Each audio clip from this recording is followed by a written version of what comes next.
A new season of team racing in the World Championship Series is about to commence. This is the Blancpain GT Series, and the first round takes place at the historic, famous Monza racetrack. We're just a moment away from qualifying. We're going to find out which team has it and which teams don't in just a few moments' time here on eSport TV, streaming live on iRacing Live.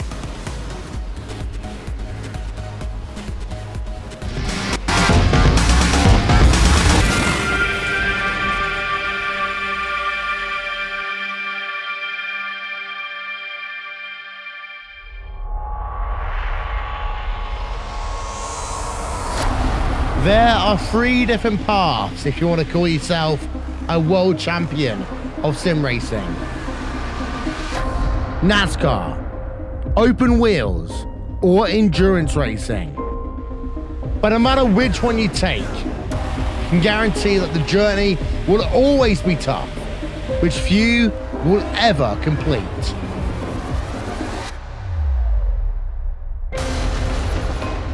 The iRacing World Championship Grand Prix Series, the premier road racing series in sim racing, started with a new car taking center stage. Then, it was Martin Kroenke resisting any challenge thrown at him to break the 5-year stranglehold of Gregor Hutu as being world champion. These drivers and teams are not just competing for pride, they're competing for money. And with over $20,000 in prizes for each of the series up for grabs, drivers really do put it all on the line. The NASCAR Beginner Series, powered by iRacing, is the premier NASCAR eSport series featuring the cars and tracks from the Monster Energy NASCAR Cup Series. The 2016 campaign saw a return to the top of the mountain by Ray Alfalla as a 3-time Oval World Champion. The march to that championship was not easy, though, despite the fact that Ray Alfalla took home the most points in series history. It just also happened to be the tightest championship fight we had ever seen. These guys are set for the 2017 campaign. The Blancpain GT Series hosts the top GT3 endurance teams in sim racing, with groups of 3 or more drivers sharing the wheel. This is a championship you can't win alone, and you need the same determination, passion and drive from your teammates to be successful.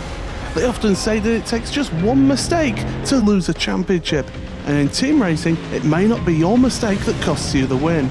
Last season, VRS Coanda SimSport won the championship by a single point. This year, who will step up to the plate?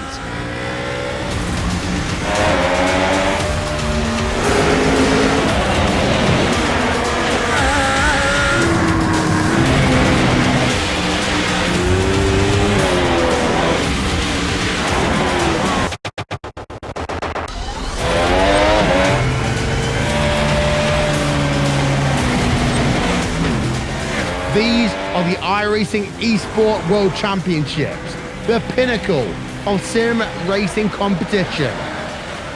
Catch it all season long with live coverage on iRacing.com/live.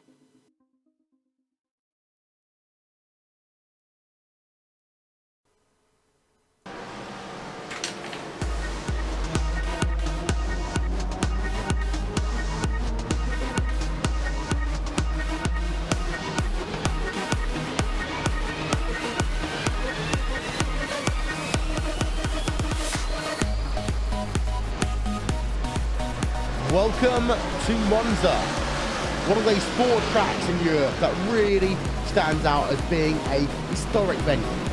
That today plays host to the first round of the 2017 Blancpain GT Series here on eSport TV and on iRacing Live. Well, we're deep into the heart of the month of April right now, and that means that we're ready for some fantastic endurance racing. Of course, the World Endurance Championship is at Silverstone tomorrow.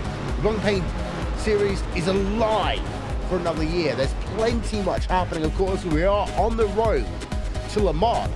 But for this, the first round of the championship, it's a 3-hour event And for those of you that want to know about the track conditions here today, well, we've got to say, it actually isn't that bad here today. 73 degrees Fahrenheit, 28% humidity, and it's 6 km/h winds. You see the track graphic there on the right-hand side of your screen. 5.7 kilometers, that is just a tad over 3.5 miles. And you are flat out for over 70% of this race lap. Will Vincent, along with Paul Smith, Jake Sperry, Randy Cheneth, I'm going to come to you first, Paul. It's a short championship, but it's a championship that really does test the drivers here this season.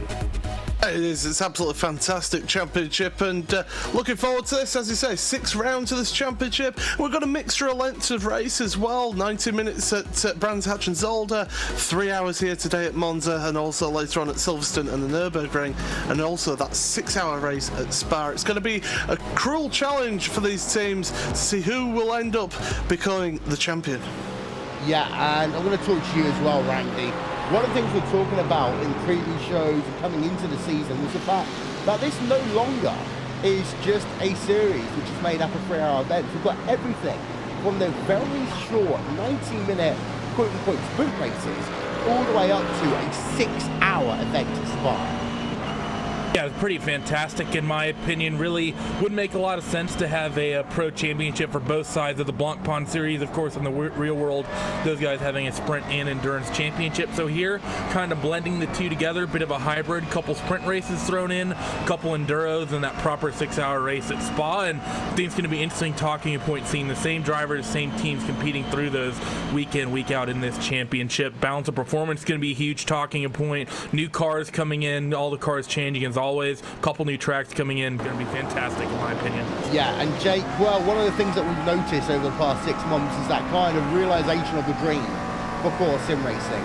They have got themselves almost to the top of the mountain. They are currently P1 and 2 in qualifying here today. And the orange car, 2 tenths of a second faster than the silver car, but they are all 4 tenths of a second faster than pretty much anyone else on track here. Jimson Racing Black do move themselves up into 3rd, but Core Sim Racing looking as though they really are in the mix here today.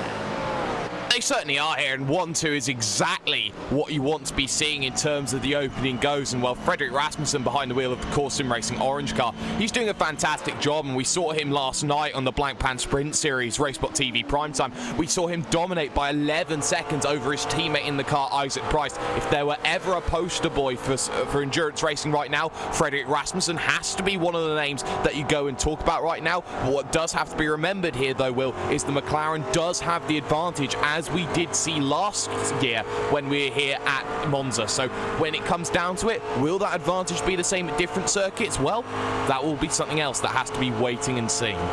That is going to be one of the big talking points of the season, actually, Randy. The balance of performance of these cars. And it's not acceptable to just say, oh, one car is faster, therefore it's unfair, because fuel economy comes into play as well. In fact, the different tracks will provide different cars with different opportunities. The McLarens may well be fast here at Monza, doesn't mean they're going to be fast all season long. And the likes of, for example, Coan, who know that this race isn't going to be the best for them. They know they can rely a little bit on fuel economy, and they can also rely on the other rounds of this championship where maybe their car might be better suited to the series. 100% right about that one. I mean, for everyone who's just curious, just for reference, last season's champions, VRS coined a SimSport #1 machine, sole coined a BMW, got 1 BMW and 2 Mercedes. That BMW currently sits in 36th in qualifying. For reference, they had a pretty bad qualifying at the first round last season as well. I think they qualified outside the top 20, and then throughout the rest of the championship, I don't think we ever saw them outside of the top 5. So this first round, Coanda, at least this Coanda car is deciding, look, we're going to take this week 1. However, the fact that we're so confident in this BMW, I mean, how long have we been seeing the likes of Marcus Slenderman, Renz Broekman, Klaus Kavakis, and Martin Kronke drive a Coanda BMW? Been pushing 4 or 5 years now at this point. They're just going to just roll with it, take the slow week 1, just try to dominate the entire rest of the championship with their comfortability and familiarity with the car. And that's an important thing to note, Randy, that some of these drivers, they are going to have a bad race. And it's about making the most of that bad race. So for the likes of Coanda, the #1 machine, for example, it's about not doing anything too silly. You want to make sure you finish the race here today We just see there, Core Sim Racing Orange has completed its laps, and, well, 1:43.8, fastest it can go. Dark Contigo has done its laps by the looks of it. You got two Evolution Racing Team cars. They've been rebranded in 2017. They're currently down in P7 and P8. But Randy, you've got to make the most of a bad race. You know, you don't want to wreck out. You don't want to do anything too silly. And actually, the best thing you can do is just turn the laps, allow people to overtake you when you can see that it's going to be a case of a 50-50 move, and just try your hardest to get yourself a top 20 finish.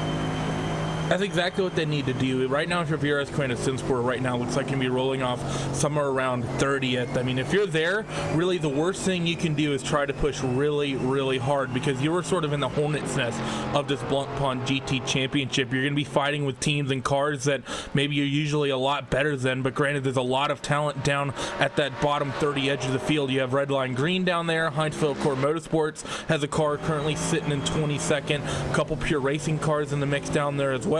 This is a very competitive field. Heck, both two of the NX Racing cars outside of the top 30 as well. This is a competitive field. I mean, just up and down from about first all the way back to 30th. We talked about in our preview show a little bit earlier in the week. There's probably about 15 cars that can win this championship, and if that's the case, to have any hope, you have to have a perfect season from round one here at Monza to the last race at the Nürburgring. Yeah, we've seen so far in the World Championship Series, Paul, one driver has won every round of the iRacing World Championship Grand Prix Series. If you put it together, one team has won all the rounds in the NASCAR Peak Antifreeze Series powered by iRacing. I would not be surprised to see a different winner in every single round of this series, because it really is that close. And we're not just doing this to say, hey guys, watch us all season long. It really is going to be that close. It is going to be close. I mean, you just have to look at the qualifying. Okay, Frederick Rasmussen has put in a lap that's half a second faster than his teammate in second place, but those top 10 are covered by a second here so far. They're all McLarens as well, but the level of talent right across the board is absolutely incredible.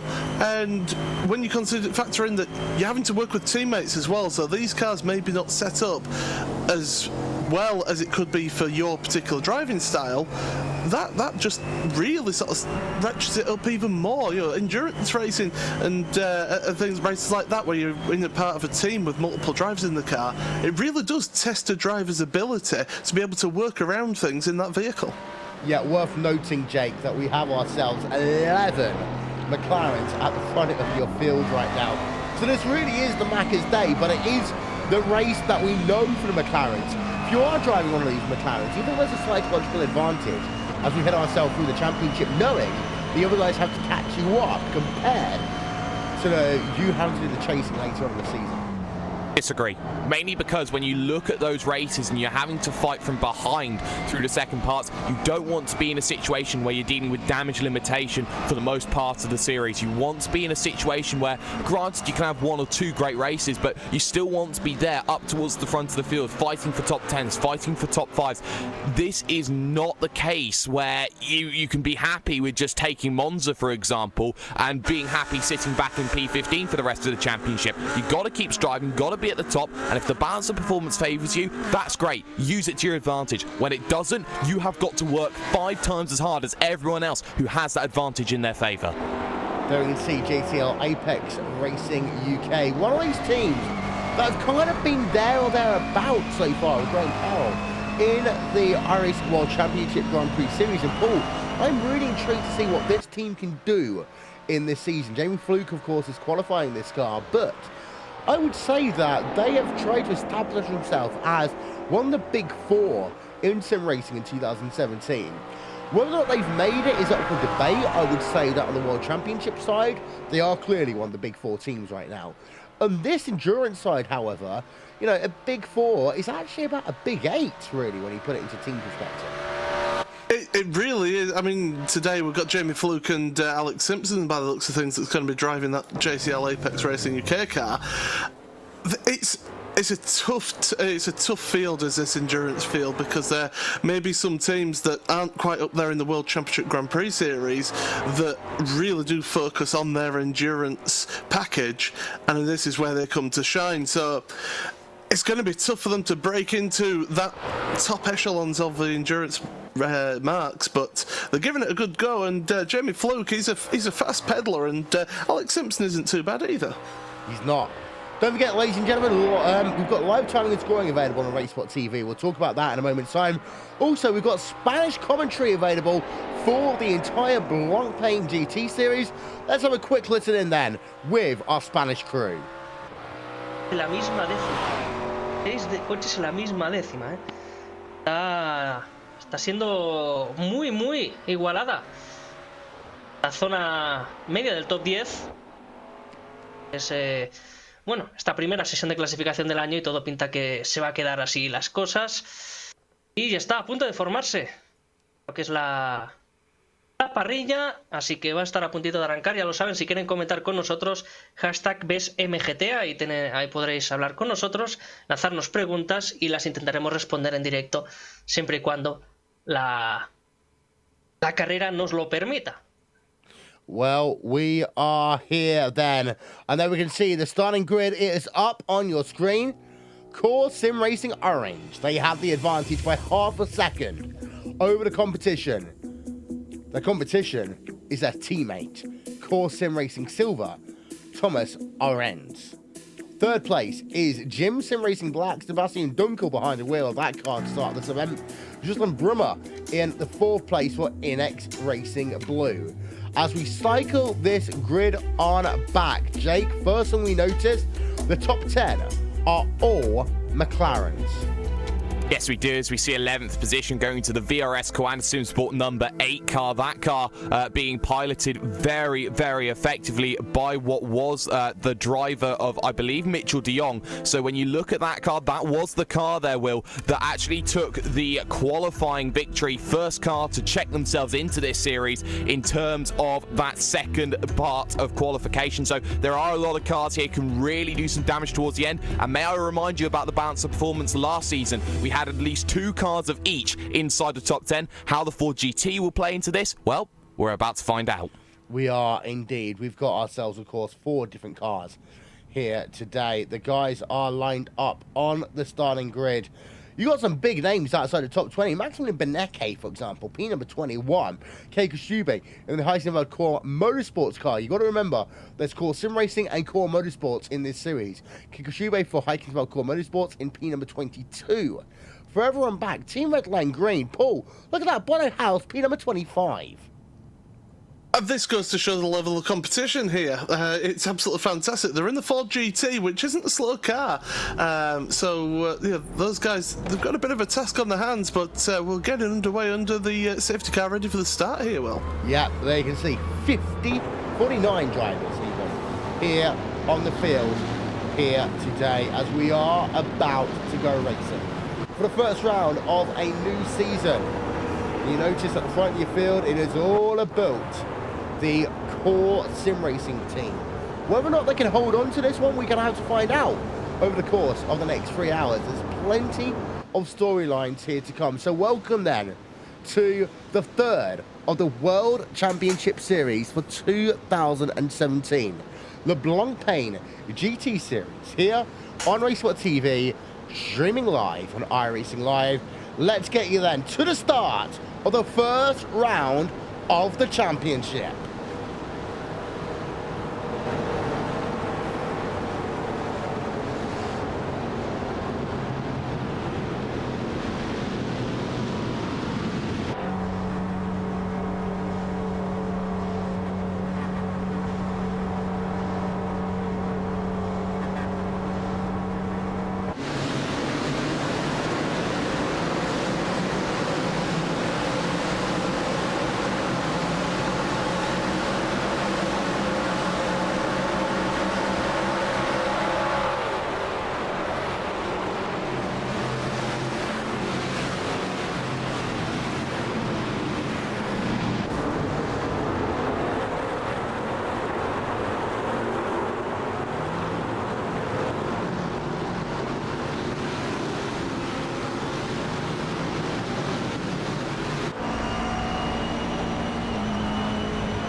had ourselves a little bit of incident early on, Randy. Talk us through it. Yeah, just a little bit of incident that we see down at turn 1 at Monza here at these race starts. This racetrack always famous for these incidents here. Big packed field, 50 car grid as you went into corner number 1. That chicane here at Monza very tight. Not really that surprising that we saw an issue. Yeah, we'll talk you through the drivers involved in that one in a moment's time. We are on board right now with Thrustmaster Movado Yellow, Stefan Mushlar behind the wheel of that car. You see some dust being kicked up there out of the Ascari chicane. They're hunting down the Evolution Racing Team number 28 car as these drivers all work themselves now down towards Curva Parabolica for the first time in the world. Paul, one of the most beautiful sights in motorsports is seeing these drivers go through Curva Parabolica.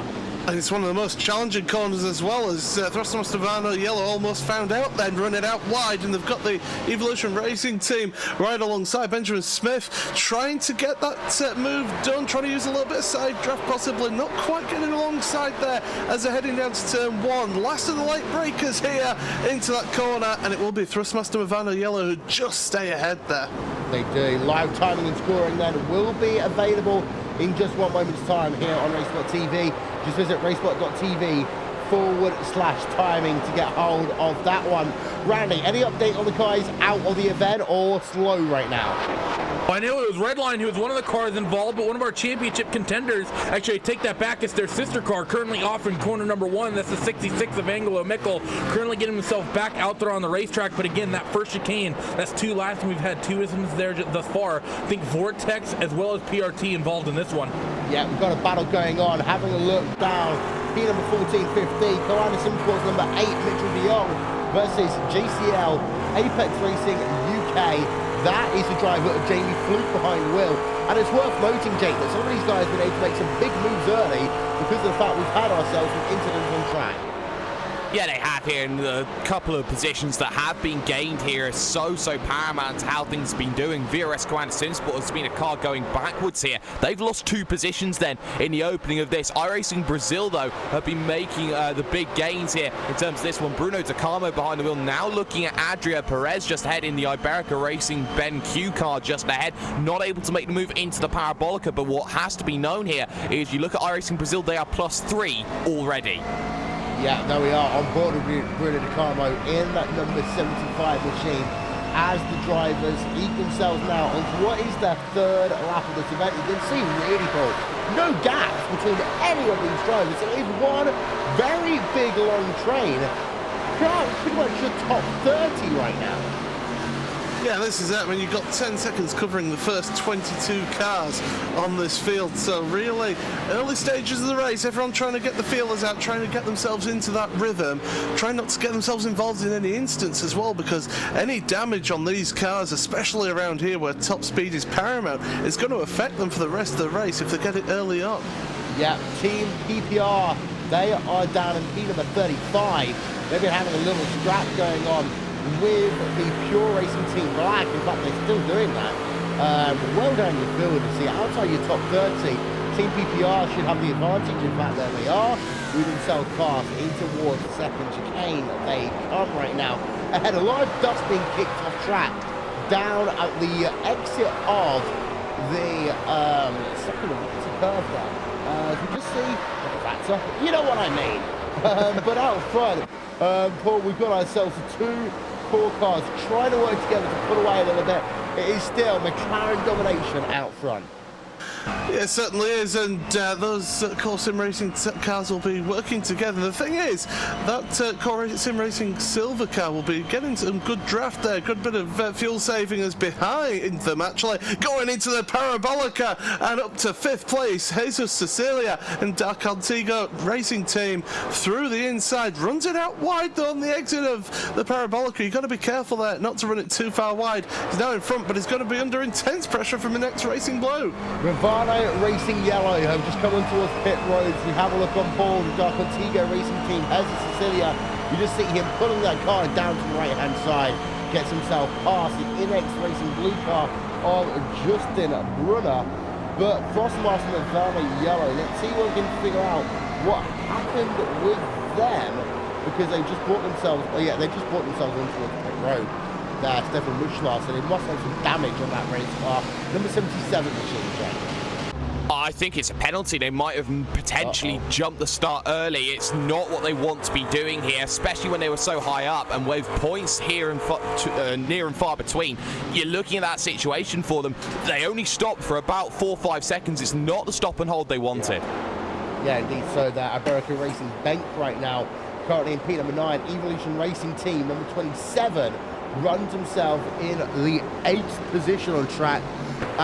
Just having a look actually between these two drivers, a half a second are separating them right now. Though we don't see that this event, we are able to show you the graphic there, bottom of your screen. Well, Randy, it's worth noting that Iberica Racing Bank had a slow start to this event, but have been catching up to Evolution Racing Australia over the past, Evolution Racing Team over the past 2 laps.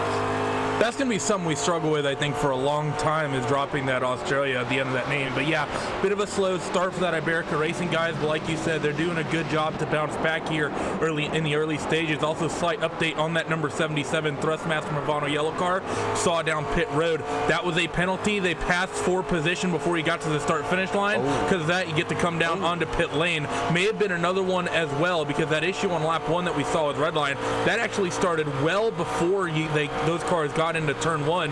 Redline either jumped the start and had to check up, or people jumped the start behind him and basically just ran right in the back of Ali Pacala, caused a huge accordion effect through the middle of the field, and I wouldn't be surprised if we might have another car with a penalty as well somewhere up and down the field. Yeah, the Evolution Racing Team number 28 car, we put the pressure on the last lap or so over that NX Racing blue car of Justin Brunner. Both of them are McLarens in this field call.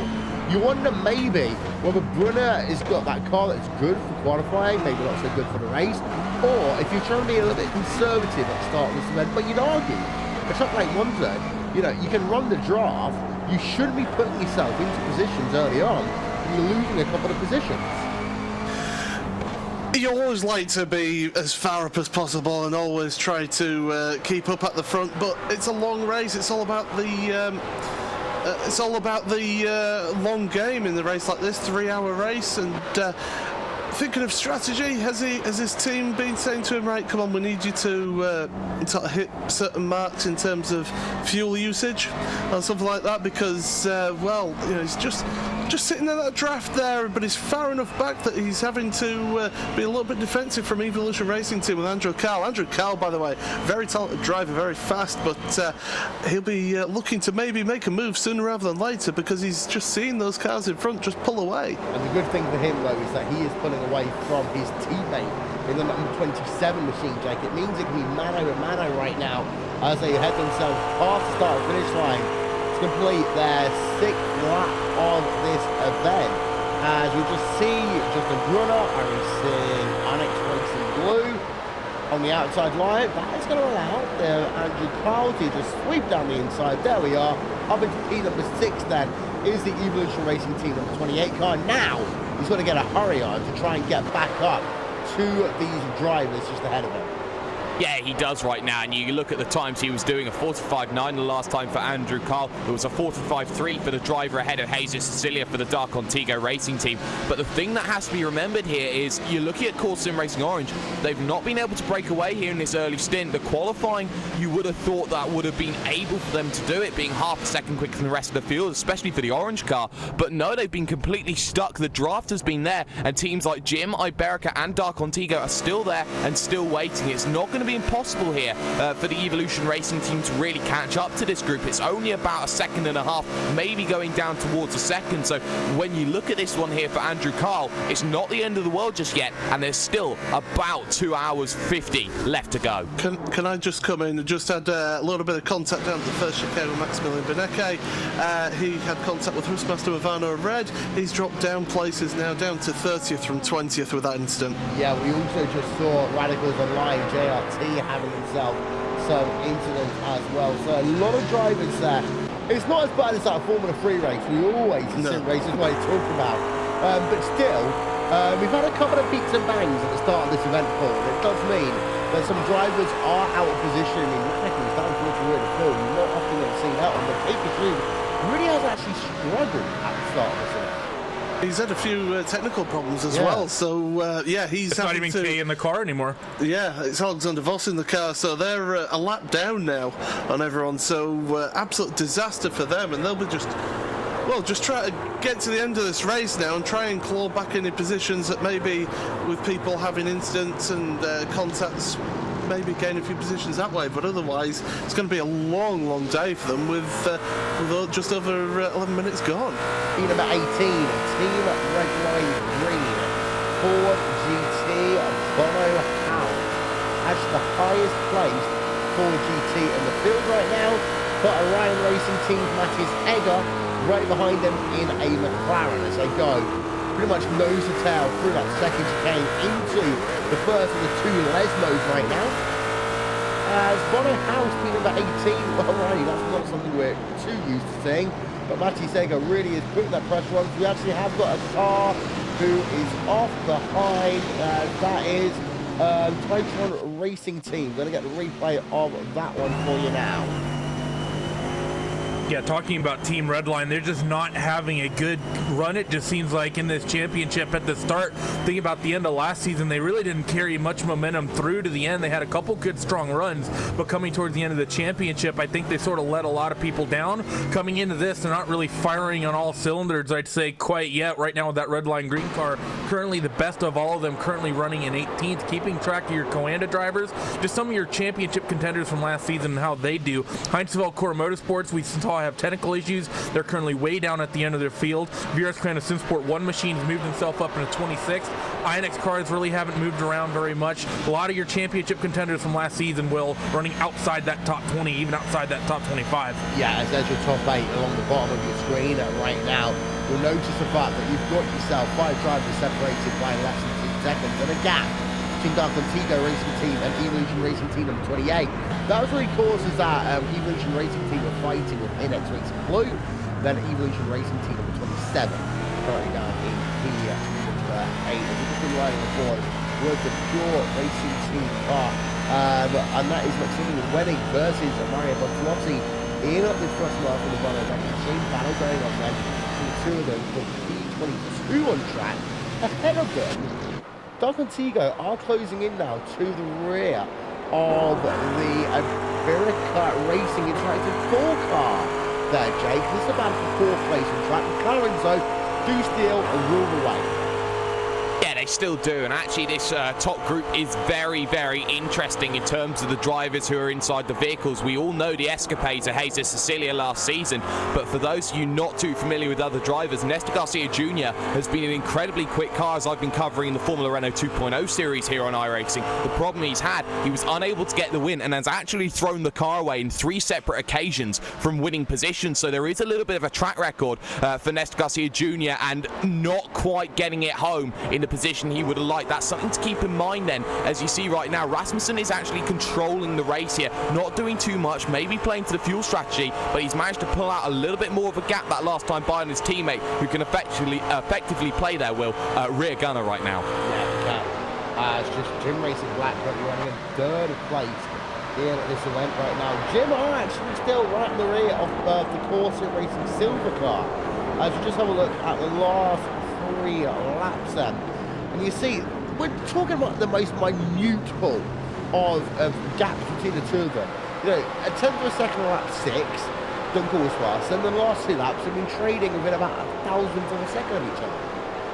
Yeah, really close time. And the thing is, when they're running this close as well, it's so very easy to get mesmerised by the car in front and make the same mistakes as them as well. The 5th place driver, Cartino Racing Team, making a mistake there through that second chicane. And Evolution Racing Team, Andrew Carl, I'll get there eventually, goes down the inside of the first Lesmo and completes the move by the second Lesmo. So up now to 5th place for Evolution Racing Team, but this one's not over yet. It's not. You saw the flashing lights there by Jesus Cecilia trying to work to the outside, down into the Ascari chicane, and the winner of this one is going to be the driver with the biggest cojones, and round the outside will go the driver of Jesus Cecilia as well. These two really have been battling it out over the last couple of moments. Let's show you a replay actually now, really, of how this one kind of started down into the chicane. You'll see there, slow run into the Lesmo, just meant the Evolution Racing Australia car got himself ahead, but it didn't last for too long. He's going to take it back a little bit further, and this is the run down in towards that second chicane on board with Hezzy Cecilia. You notice the high curbs there, Jake, really can upset these drivers. You see, the Dark Contigo car really did almost cost him one position in this event. Yeah, you've got to be careful around this circuit. They have these high sausage curbs over the real curb, and that makes it a deterrent to really attack this course. It makes it that you have to be pinpoint accurate when you want to try and use the curbs around here. They also label up a little bit. They're quite high in terms of what the circuit is, and it makes it very difficult for these curbs to be attacked. Sometimes you have to take a little bit of liberty, try and keep it on the tarmac, but, you know, it's about finding the right margins here and the right balance in terms of the car. Sometimes it might not work for you. Something else I've seen, no Will, over the last lap. Two pure cars came together, and that is yellow and black. Yeah, you don't ever want that one to happen. You're having an incident with your own teammate, and it's happened here this afternoon. PRT Yellow being involved in an incident with the team of PRT Black. Glacier Racing losing position also to GT Ross SST. We're talking about all of this. We're only 20 minutes into this event, Randy. Yeah, we're only 20 minutes into this event, indeed, and talking about that, how short it's been, only working 10 laps. It's only taken 10 laps for Frederick Rasmussen to break the draft over that second pack he has behind him. We saw that pack very, very close and include that Core Sim Racing orange car for the first handful of laps. He's now slowly pulling away, and now that the draft has been broken, those guys went from running the same lap times with draft with Freddie, and now that that core car behind is having to push his own way through the air, not getting the slipstream, now 0.3 of a second slower every time around the racetrack is that Core Sim Racing silver car compared to the orange one. Freddie is checking out. Yeah, he is. In fact, let's show you then the gaps between the two of them as they cross themselves past the line. There you'll notice it was just a 1/10 of a second. It's grown as behind Jim is losing a position to Iberia there. Nestor Garcia Jr. in third place right now. This is a fantastic little scrap going on. P3 through P-back, 10 on track, but as has happened, Paul, it's essentially meaning that the two core cars out front are just getting away. Well, this is it, all the battling that these guys will be doing and swapping positions. It's giving those cars at the front a chance of breaking away, because they're not fighting, they're just keeping the head down and keeping moving forward. But yeah, these guys swapping positions, and look at this queue of traffic here. That's third place all the way down to what, 10th place, 9th place should I say. So great queue of traffic here, and this is it. If you can keep in that slipstream, keep in that draft, you're able to keep with the car in front and also save yourself some crucial fuel. MXP Phoenix Racing, they're currently at the rear of that train by about 1.7 seconds, Jake, and I'm thinking that alongside iRacing Brazil and Odux Motorsports, they've now got to spend the next few laps trying to get back onto the rear of that train.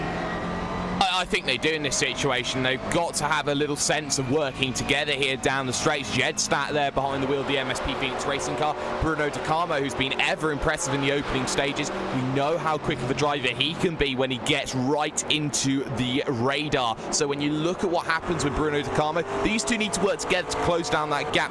Adrian Perez and Ben Smith, they're not going to be getting away anytime soon. They're going to be on that train. As you can see, it's Slink once again here, and it's actually Evolution Racing Team, the 28 of Andrew Carl now trying to make the move in front of that, though. Nestor Garcia Jr. now will try and make the move on Core Sim Racing Silver. They've got the hurry up. That's 2 positions in 2 laps, Will. It is, and it's meaning that all of a sudden Core Sim Racing haven't got that lockout at the front of this field. So all of a sudden Iberia is saying, what's up, Billies? I want to get myself into this fight. Bring themselves swiftly down to the inside line. If you can break on the inside line here into the first chicane, you're almost guaranteed the position. They do that as behind you can see the Evolution Racing Team, the 28 car, getting a little bit loose on throttle there, but not as bad as the Jim Sim Racing Black car. As you just noticed that, as they head themselves through Casa Grande, they did allow the Evolution Racing Team car to just think about and then actually make the move down into that second chicane. That was a very late run, actually. It certainly was, and well, just looking towards this group now, they're just breaking up a little bit here. People are starting to make moves here. NX Racing Blue Justin Brunner is looking very dangerous behind Sebastian Dunkel in that Gym Racing black car. That Gym Racing black car dropping back rather quickly in this this last lap here. So down to 6th place for them here when they were 4th at the start of the lap. Yeah, and it's one of those things, and I hate to talk about it, momentum is a big thing in this series, especially at a track like this. You lose momentum. It's a bit like at Indianapolis when there's so many long straightaways. If you're pushed offline, you get dirt into your tyres, it's going to affect your exit speed then out of the next corner. Let's say, for example, let's win number 2 ball. And that will essentially mean that you're going to be struggling straight line speed all the way down that straightaway towards this garage chicane. Absolutely, it's the exit of your corners here is key to this track. Not so much the speed through them, it's that exit. You get 9th place now. Iberica looking down the inside there. Having to hold on to the position though, because MSP Phoenix Racing, they're right up with them now, so they were able to bridge that gap along with iRacing Brazil and Odox and VRS Quenda Sim Sport with Mitchell de Jong as well. So big train of cars here now, all the way down from 5th place down to 13th place. Yeah, and well, that does mean, Jake, is actually talked about the fact that they had to work together. They have worked together, those 3 or 4 drivers. And as the guys ahead of them were battling, it slowed them down a little bit. It meant that all of a sudden we now have ourselves a nice little battle going on. In fact, I'm going to come to you first, Randy, because Nestor is just really pushing it. Yeah, Nestor Garcia Jr. running in that 2nd spot right now. I mean, sort of the meme in the iRacing community these days in the GT3 cars is OP Freddy. Nestor Garcia Jr. proving that may not be the case. Last time by a round for Rasmussen, 46.1. That Iberica Racing Interactive car did a 45.7, 46.4 from Thomas Lorenz last time around. Either everyone's just started saving fuel and Nestor's just pushing, or Nestor's just found a lot in this middle stage of the stint in that McLaren. Well, let's right on board then. We'll cover the corners with Nestor Garcia Jr. Let's see if we can find out anything as they come down out of the parabolica towards turn number 1.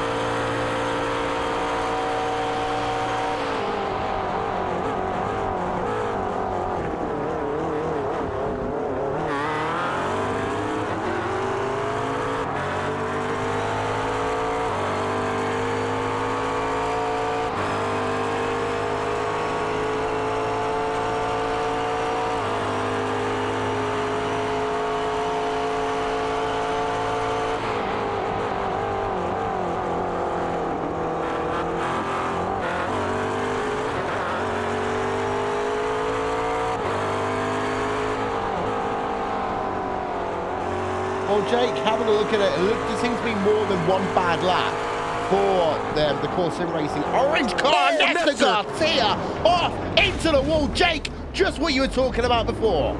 Exactly, and that is what you cannot afford. You need drivers who can keep the car on the island and bring it home. Now Iberica Racing Interactive 4 have to do it all again. How much damage is on the car as well? You can see now behind TTLR Red, so that's 16th position right now. Through goes Madison's Downs TTLR eSports orange car. So now you see Nestor Garcia Jr.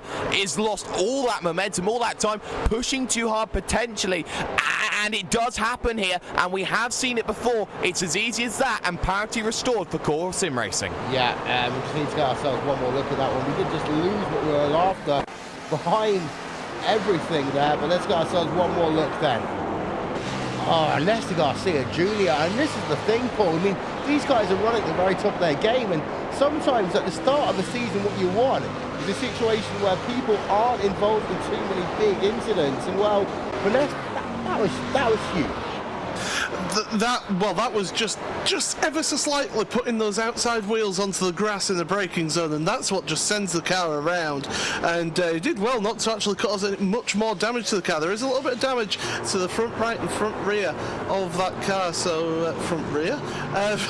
Right rear, should I say, of that car, but is able to carry on then in 17th. But yeah, that car will be down on top speed now, and that really is the end of their challenge for today. Yeah, there we'll see. This one should give us a little bit more. of an indication now coming down towards. There we are. You're right, completely right, Paul. Just gets the wheels onto just the left-hand side of that track. And as a consequence, game over. Well, not game over, so to say, but game over in Chancellor Racing because he was pushing hard. Arguably harder than he need to push 30 minutes into this event. And it's a very slack mistake by him as well.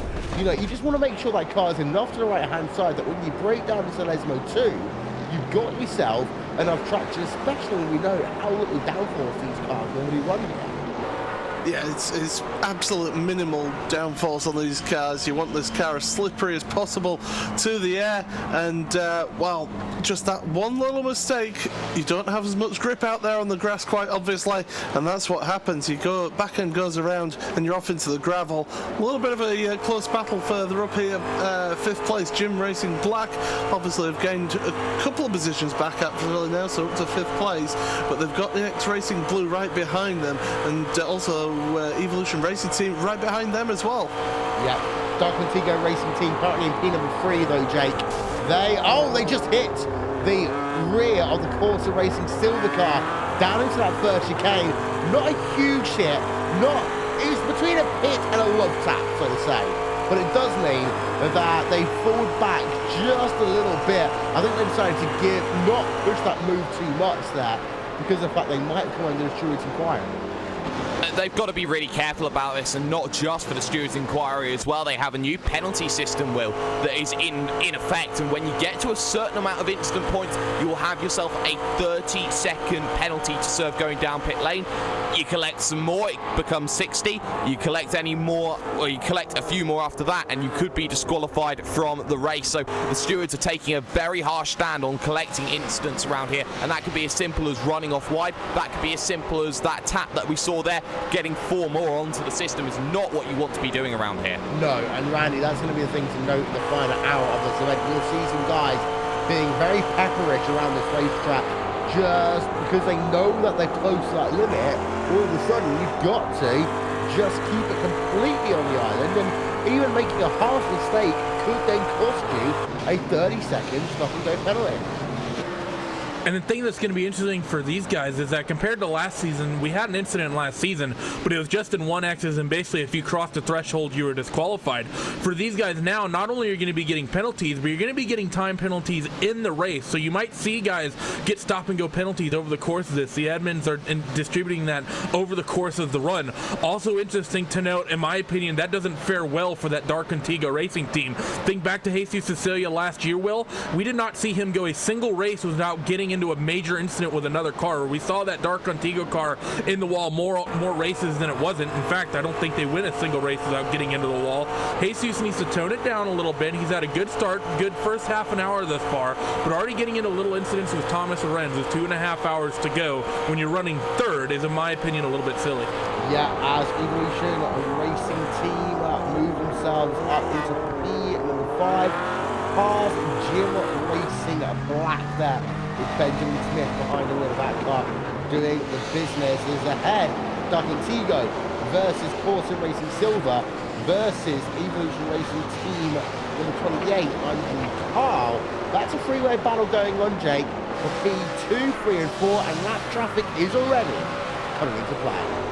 Yes, it is, and just ahead of them is that Pure Racing Team Black car. Dennis Grabowski involved in an earlier incident with the Pure Racing Team Yellow machine, so not the day that Pure Racing Team Black would have wanted. Grabowski, of course, last season was riding with the curb surfers and did a very good job with that team, and you can see a big wiggle coming out of the corner there for Jesus Cecilia and the Dark Contigo Racing Team there. Really trying to push the limits behind the driver, Thomas Lorenz, and Lorenz has the ability to back up this car here to really allow Frederick Rasmussen to get away right now. The gap was 2.5 seconds when they last crossed the line, and I expect that gap to be a little bit larger here as Lorenz now just having to worry a bit about Cecilia, about car behind of the Evolution Racing Team. It's really something to pay dividends to here, Will. Yeah, so work themselves all of them past the start finish straight onto what is their 18th, 19th lap now of this event, and Evolution Racing Team looking down to the inside then of Dark Contigo. Are they going to manage to make it work? Well, It's going to be side by side out of the first chicane, but the inside line was just about going to go to the Evolution Racing Team car. They do have it through Curva Grande. That will give them the momentum, but of course the next corner here is going to be the left-hander into the second chicane, but the Evolution Racing Team car does manage to make it up into third place. Yeah, certainly. Didn't quite have the qualifying pace, only qualified in 7th class here, only 50-car field. But endurance racing, it's not so much about the qualifying if you're up in that top 10, so it's all about that race pace. And right now, Andrew Carl is showing that he's got some fantastic pace in that car, and he's now going to be starting to put the pressure on onto the Core Sim Racing Silver car for that second place, as they're just working their way by that Pure Racing Team car. Yeah, and we'll have a look from the rear. Oh, you can see the fire coming out the back of that car. Of course, in Racing Silver then, currently second place. Of course, they re-inherited second place, Jake, after we had that incident earlier on, as it's that slowdown penalty for the Evolution Racing Team car, number 28, because they've gone slowly and they've lost themselves. Oh no, sorry, that's a lap down car. I'll take that back. Yeah, it is. That's Dennis Grabowski getting out of the way, and very well out of the way, I do say so myself. But, you know, you look at this situation here that's being granted now. The gap over 3 seconds between the both core cars is starting to run away a little bit here from everyone else in the field right now. They need to start making moves, and the other thing they have to worry about right now is actually that second Evolution Racing Team car, Benjamin Smith's 27 right now. A 145.6 that last time by, compared to Jesus Cecilia doing a 146.9 overall, 146.3 from a end. You know, they're being caught here. The second group is being brought back into it again. The likes of Dunkel, Brunner, Jim, Inex Blue, MSP Phoenix, iRacing Brazil, Odux there, and also you're looking at maybe Iberica, BenQ, and also VRS Coanda coming back into it, Will. You know, now's the situation where they've got to worry right now, because this could very easily turn from a 3-car train back to a 7, 8, 10-car train. Yeah, and with the way the pit stop's going to work here as well, it's such a narrow window we expect it to be here, as some of these mechanics bouncing off the curbs down at the second chicane once again. A lot of dust being kicked up into this racetrack as well. That's what makes things interesting as we head ourselves into the second half of this event. I think it's going to get very dusty here at Monza before too long, and again they're kicking up dust from the exit of that second Lesmont, and we have got ourselves actually side by side Evolution Racing Team number 28 versus Core Racing Silver. Down to the inside, move Evolution Racing up into P number 2, Paul. Certainly do, and I tell you what, their last lap was on pace with the leader, Frederick Rasmussen, as well. But of course, that was with a draft, so it'll be interesting to see how they can go now at the front of that queue. And you look at that long queue of cars behind them as they head down towards the Parabolica, so they're all giving each other a little bit of a draft there. But Andrew Carl at the front of that queue now, let's see what pace he's got. Let's see what he can do with the clean track in front of him. And, well, he's going to come under pressure here straight away from Thomas Aarons in that Core Sim Racing Silver car. Yeah, like last time by, they were faster than your race leader, but there's still more battling to go. You can see that Core Sim Racing Silver on the outside line in towards turn number 1. They think better of it because partially they were under pressure from the Dark Antigo Racing Team car of Pesci Sicilia. We talked earlier on, Randy, but this is a 15 teams could easily win this championship. We've got 5 of them really battling it out here today, and of course, this is only round number 1 of the championship. There is going to be a time when the McLarens aren't faster, so these guys have all realised they've got to get their race win now. Exactly. When you get to the tracks like Zolder, tracks like Brands Hatch, even tracks like Spa, I don't think this McLaren is going to quite be the favored car. Interesting to note as well, this is only the first race, and this is still only the first stint of the first race. Think back to round 1 of last season. That first stint, we had some fast teams running through, but once the pit stop cycling through, you had some people playing the strategy game that managed to get themselves up the field, get themselves to the front. Here at Monza, like we said, a lot of fuel consumption. You're really looking to just get that car past the hour mark every single time. Gonna be interesting to see if anyone can make their way up through the field with the pit stop strategy here today, though. Right now, it's gonna be interesting to see what Jesus Cecilia and even Dark Contigo Racing teams able to pull out, though. As we are, what, about 20 minutes away? Well, these guys should be doing an hour here today, right? Correct? It's what they need to push for. At most circuits, if you think of track like Spa, track like Sebring, these cars can go an hour and 5, hour 10 easy.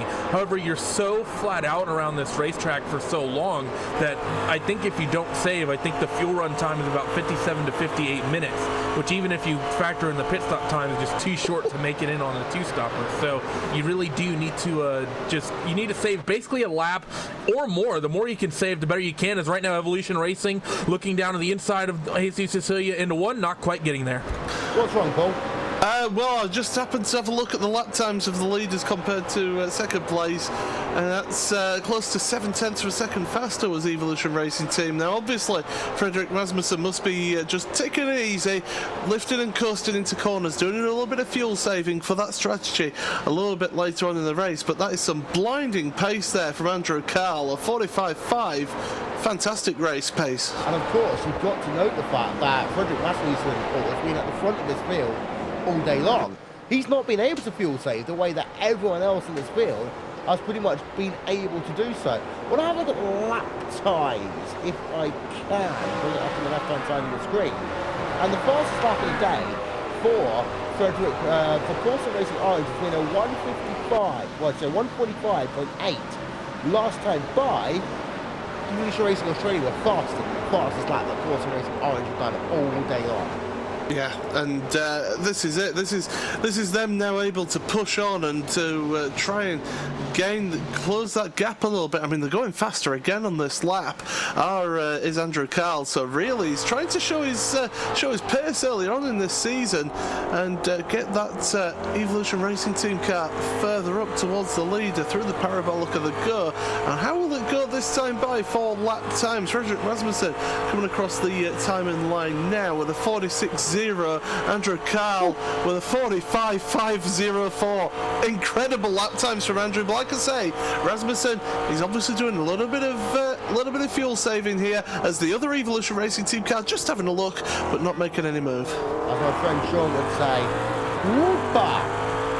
But that's a huge advantage right now. Gap down to 2 seconds between these drivers as we've got 20 or so minutes left of this stint here. The first round of the Blancpain GT Series on iRacing live here on Raceway TV. Of course, Spanish commentary is available from our friends over at Mundo TV. You can check it out, of course, on the second stream. But if you want to know what it's like to hear Spanish commentary, here you are. Let's have a quick listen in. La cosa es, va a permitir Frederick que se le siga pegando. No lo sé. Hemos visto, antes estaba Odox en esa vigésima posición y de momento la pelea en esa zona del medio está siendo también muy tensa. Todos los equipos muy juntos entre ellos y volvemos a la lucha por esa segunda y tercera posición. Con Evolution Racing que se distancia ya de Corexin Racing Silver, justo por detrás viene Dark contigo y viene el segundo coche de Evolution, el coche número 27. Está poniendo contra las cuerdas a Jesús Sicilia ya por detrás. Then 2 laps. As we were saying there, you can check out the Spanish feed of this broadcast here on YouTube. For those watching on YouTube, just click the second camera. You can check that one out right now. As we've got Evolution Racing Team versus Dark Contigo. I'm just having a look at the lap times between the two of them, and the last time by looked as though that they were very close. Lap times getting very close here. Still keeping an eye on Andrew Call, though. Last time by, again, 4/10 taken out of Frederick Rasmussen. That gap is down to 1.7 seconds on the racetrack. We were talking about it while you were down with our second team bringing coverage of the race. If Call is able to keep doing this, it's not going to be long until Call's in the draft of Frederick Rasmussen. And when that happens, then you're going to see that gap to the lead come down. And then you're going to be talking about the fact that Call could go from being able to push this hard to, again, saving into hard fuel mode. Fuel saving mode at the end of the stint. I like this call by Evolution Racing Team number 28. I like this idea to push hard to get back to the rear bumper of Frederick Rasmussen, make Frederick have to push, really put the pressure onto him coming into this first pit stop. Strike hard, strike fast, strike first. That seems to be the message there from Evolution Racing Team number 28 and Andrew Carl as they work themselves down the straightaway towards the Ascari chicane, Jake, and well, 145.6 last time by, for the Evolution Racing Team car, 146.005. It does seem to be that all of a sudden Corson Racing Orange is sitting ducks, but we've got to remember the fact they may well be just a little bit saving, because they haven't been in dirty air all race long except when they overtook a lap car. Well, you also have to remember here, Will, it's actually affecting the cars behind in this train as well. It's forcing the likes of Corson Racing Silver, Dark Contigo, and the second Evolution Racing Team car to all go quicker than they would have necessarily liked, just to try and stick with that driver of Andrew Carl. The gap now down to 1.2 seconds. The draft will be coming into play in just a few moments' time, Will. Evolution Racing Team are doing enough here. Corson Racing Orange have been caught. Yeah, you see your top 10. In terms of time gaps cycling through on the screen right now. American Racing Bank are at the rear end of your top 10. Let's talk about retirements. Pure Racing Team Yellow are out of this event, Jake. That's of course because of the incident earlier on today. Hustle Core Motorsports, well, they are on track, but they're down to P number 48 and PRT Black. They had to make a pit stop after contact the road teammates. Yeah, they did, and for Hoyksonville Core Motorsports 33, you have to feel that was going to be their title challenging car, and to get this result the way it is early on, they're going to have to be hoping for a little bit of fortune in their favour if they are to score anything at all of any meaningful value from this event, and it was going to be damage limitation for them, but that's not the way they wanted. Pure Racing Team Black, another team which had good promise, good potential, maybe not the first car that you'd have put in terms of all of the battling that was going on, but still, you know, it's very disappointing for both of those teams to be so far down the order. Yeah, it is, certainly. Just having a look at between P number 4 and P5, with Benjamin Smith right behind Del Contigo, you're starting to wonder, if they're running similar setups, Paul, are they actually going to try and make their way past that Del Contigo? Well, there's my answer. It's a parabolica, job done. Well, that's it, and the thing is that they can still use the slipstream of the car in front. The back end just sliding out there on that Evolution Racing Team car, so not getting the best exit out the parabolica. He has got the slipstream of the car in front as well, but he's got that Dark Contigo Racing Team car of Jesus Cecilia right there with them as heading down into the first chicane, the Retafilio, onto the brakes hard, but able to keep the position, so up to 4th place now for that second Evolution Racing Team car. Yeah, and we had a brief word with Brenton O'Brien before we came on air, and it's worth noting that this Evolution Racing Team car, they have, both of them, they've done a lot of work in this off-season pool. Of course, they've changed their name a little bit, they've been more international, but still, to see them in P2 and P number 4, there's a lot of fans, especially in the Oceania region, who are very happy with this. It's trying to racing there, falling down to P number 29. Yeah, they're a little bit of chopping and changing further down the timer sheets, but yeah, they'll be very happy with how things are looking at the moment. Of course, it's a long season as this, 6 rounds, but races are very length and different tracks as well. We've been saying it with other teams, you've got to strike while the iron's hot and you've got to get that win. And Andrew Carl, when you've got a driver of Andrew Carl's ability as well behind the wheel, he's certainly got a good opportunity. So going through the Scarra chicane now, and look at the slide that he got there out of the Scarra chicane. He's trying everything he can, and he's definitely in that slipstream now, so he's able to look after his fuel again. Yeah, as Evolution Racing couldn't make that pass over Corson Racing Silver, but that's the number 27 car. It's literally core evolution right now. We've got ourselves battle for P1 and 2, battle for P number 3 and 4 and 5 going on right now. Evolution Racing Team number 28, Andrew Carl, behind the Corson Racing Orange car as they look themselves down to the inside. Battle for the race lead. Evolution Racing Team to the point. They move themselves up to the front of the field. They are now your race leader. Corson Racing Orange then relinquishing your race lead for the first time here today. And here is then a replay on board of Corson Racing Orange as they lost that race lead. We just see how much speed, and notice is actually, Paul, with both of the Evolution Racing Team cars, they have a fantastic brake package here today because both of their cars are superb on the brakes. certainly do. You see the front end of the car plunge down towards the ground as well when they hit those brakes. But do you know what? I think there's a little bit of tactics involved in that one with Frederick Rasmussen. He maybe wants to just sit behind now. We know he's got the pace in that car.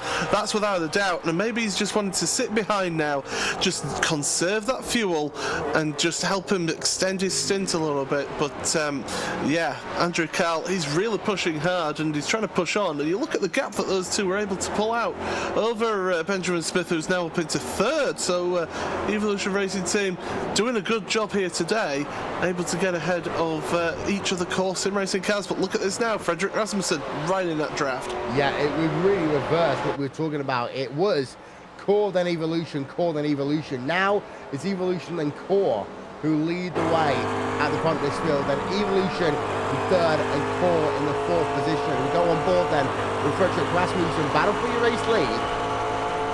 Rasmussen gets very, very close.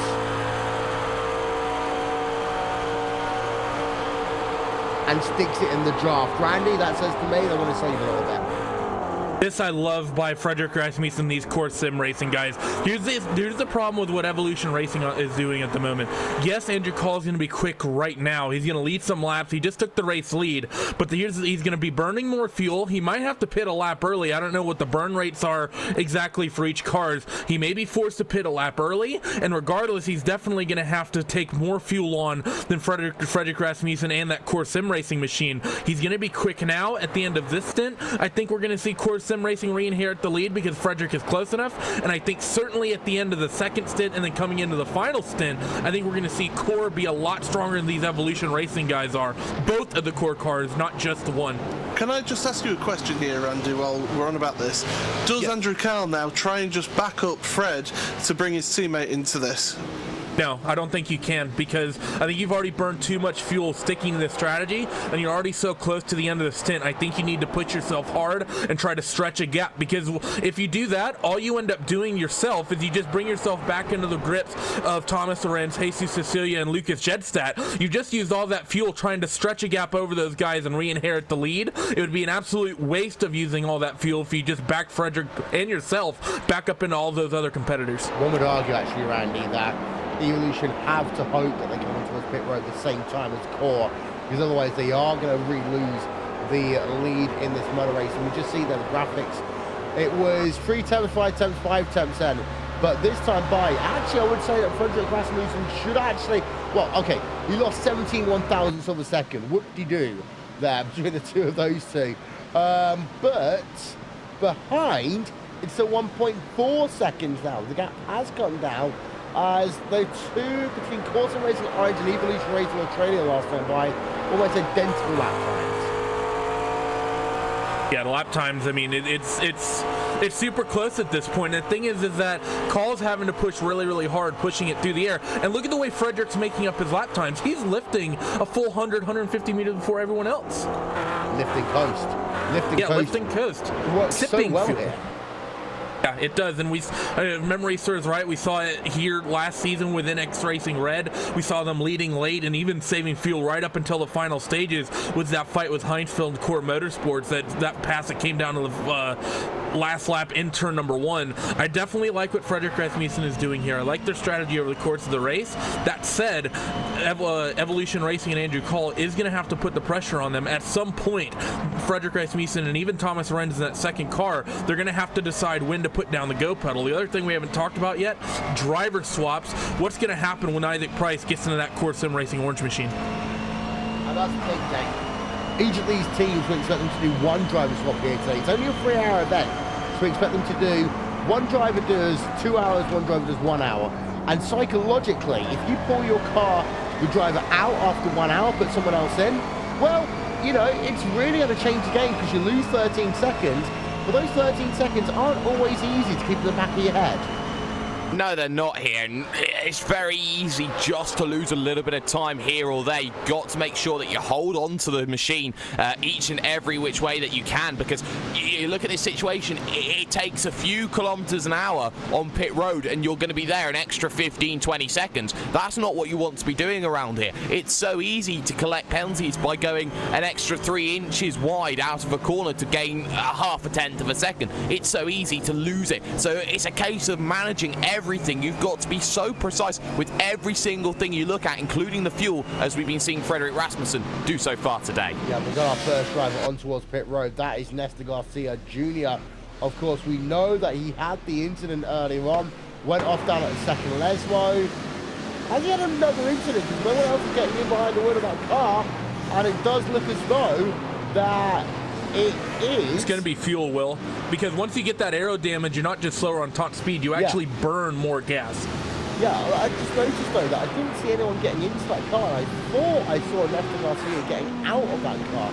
I have just lost time in scoring, so... Christian Quintanewski is now into the car of the Iberica Racing team, so fair change. Cheers. I was just having a look. We had ourselves a nice little battle going on outside of your top 20 going on right now. This is Triton Racing, Inex Racing Yellow, TBR, Crossmaster Nirvana Green. That's all going on right now. And Triton Racing versus Kalanda. That one's also going on. And Triton Racing last time by Paul were much faster than eSport. Yeah, they were, and they're slowly pulling them in. And Frederick Rasmussen, by the way, new fastest lap of the race, so he's now starting to get a little bit of the toe down here. But yeah, these guys further back, they're all battling out. I mean, you just have to look at the queue of traffic that we've got here further back, and they're all battling it out. It's all about points, it's all about prizes, and well, if you can get those as many positions as possible, as we've got a lot of us swapping and changing in front of them. That's Pure Racing Team blue car, just with battling out with Ollie Packler in the Team Redline black car. And a real mixture of cars here as well. You've got the Fords, you've got the Mercedes, you've got the BMW there of the VRS Quanta Sim Sport. So Marcus Lenderman in the middle of that. Not favoured as the best car for this track, but doing a fantastic job up there in 24th. Yeah, as there are these drivers coming down in towards turn number 1. We just had a pass. That is Johnny Tankerton, who just moved himself past Crossmaster Nirvana yellow car, from not very much mistaken, in towards that first corner. Let's see if we get ourselves a quick replay. That's confirmed. Tankerton on board of them. Went down to the inside of, that was the Team Redline car. Easy pass there. In fact, Team Redline lost another position immediately after. Actually, that wasn't Team Redline. I'll take that back. That was Crossmaster Nirvana Green there, Jake.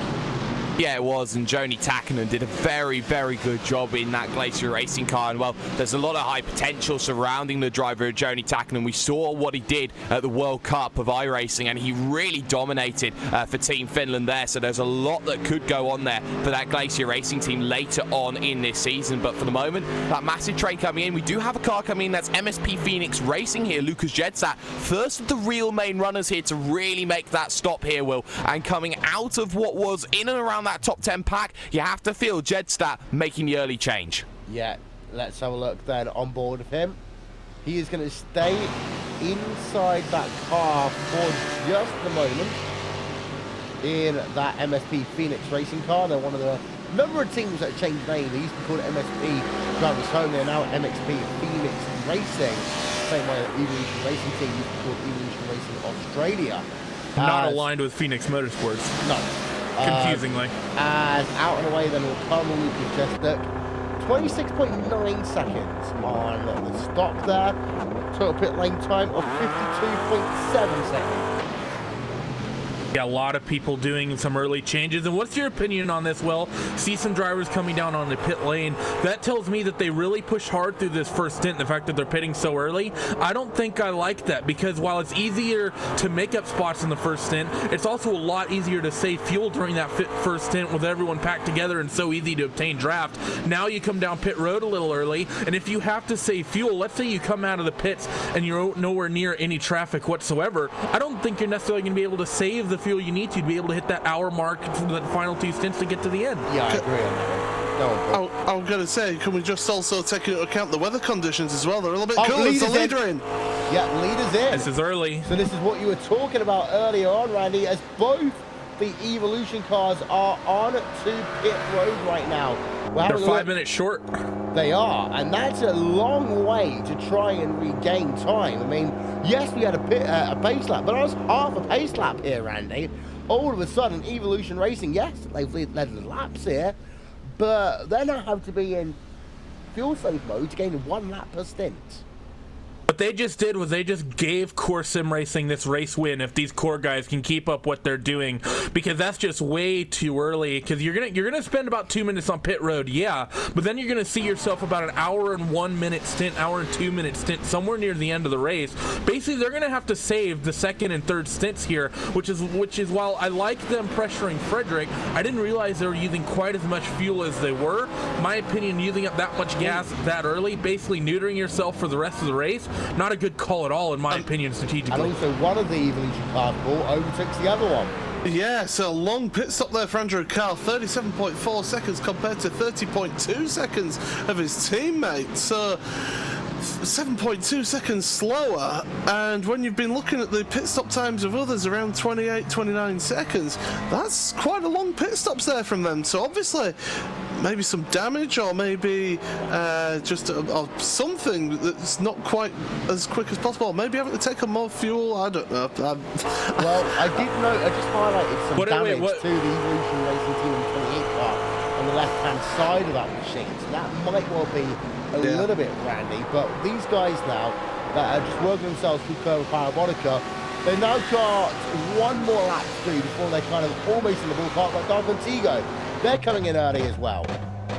See, a lot of these front runners coming down just before the hour, which is still too early in my opinion. But Paul, quick question: what did you say was the fuel or the pit time that we've been seeing from people? 28, 29 seconds. Yeah, 28, 29 seconds. People are not taking tires. Yeah. Oh yeah, nobody's taking tires now. No.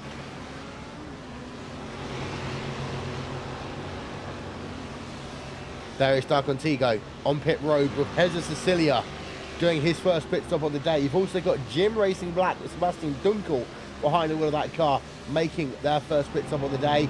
We finally also have the Odox Motorsports machine making themselves a pit stop going on right now as we are getting close to the hour mark, but yet not quite close enough that these guys can do it on just 2 stops. We need to then go on board with Core Sim Racing Orange, and this is the beauty here for them right now, Jake. They've got themselves lap traffic ahead of them. That means they can just save a little bit of time, a little bit of fuel as they get into that draft.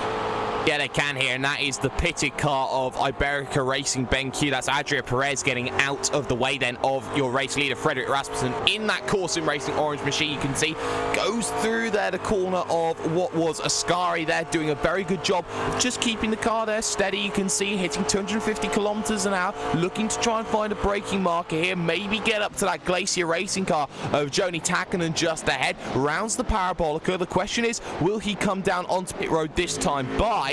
The answer is going to be, is there going to be a swing across hard to the right? No, he's staying out another lap. He's hit the ballpark perfectly here as the second car, though, the Core Sim Racing silver car, Thomas Lorenz is in.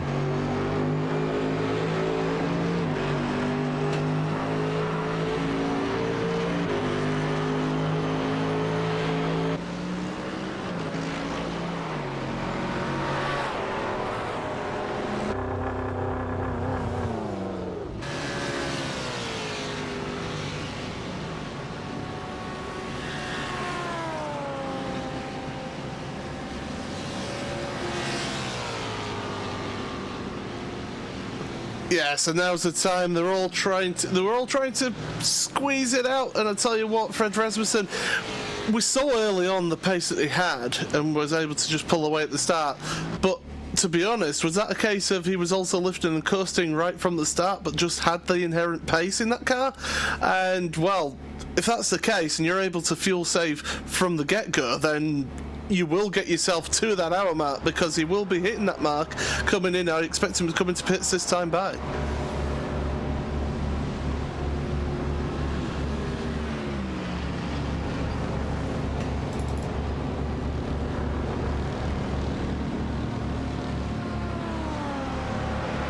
Or they took tires. And hold on.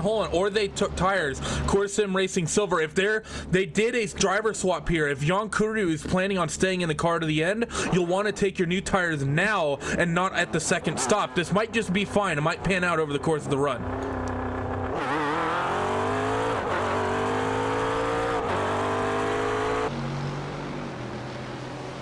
Leader on.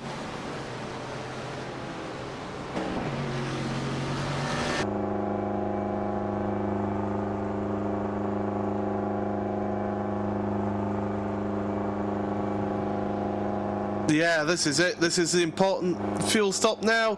Let's see how he goes. He's got to position that car because the wall on the pit exit there just juts out a little bit at that end box. So he's had to position himself just so he's pointing a little bit towards the pit exit there. But he's now going to be taking on that fuel. He's staying in the car there, so this should only be about 28 to 30 second pit stop for them, and well, we'll see how it goes compared to the Evolution Racing Team cars where he'll come out, because those cars, Benjamin Smith is just coming around the Parabolica now. So Fred Rasmussen still on pit road now. It's quite a long fuel stop actually, yeah, and he's still there, so he's going to end up dropping behind. Possibly. No, he's away. 41.8 second fuel stop. That's a long fuel stop, is that?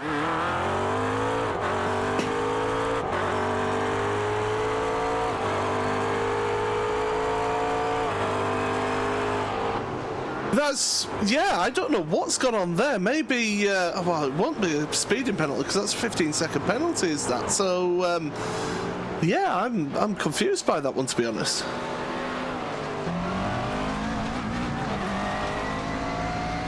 But they had a penalty at the start of the race. He wasn't speeding. Frederick was not speeding. What this could have been, could Evolution be trying to three-stop and they short-filled?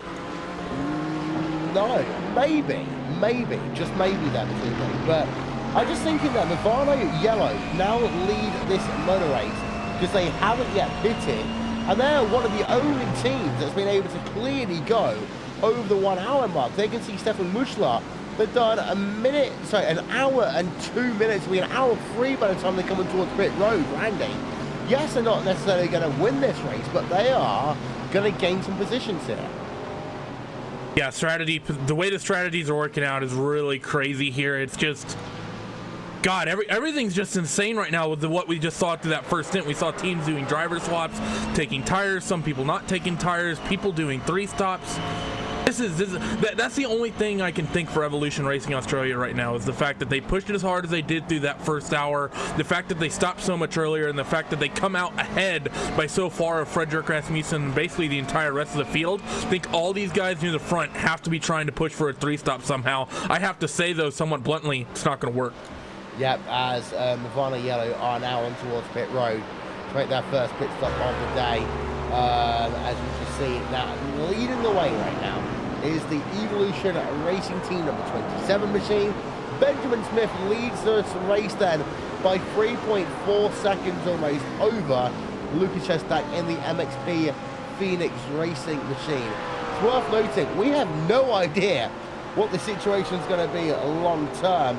That's not the graphics. It's not 1 minute 56 the gap right now. It's 3.3 seconds is the gap between Evolution Racing Team and MSP Phoenix Racing. The Evolution Racing Team are in the 3rd place right now. And then in the 4th place is Course Sim Racing Orange, Orion Race Team in 5th. Gym Sim Racing in 6th. iRacing Brazil 2-3 zone. Kawanda is in 9th, and NX Racing Blue rounding out your top 10.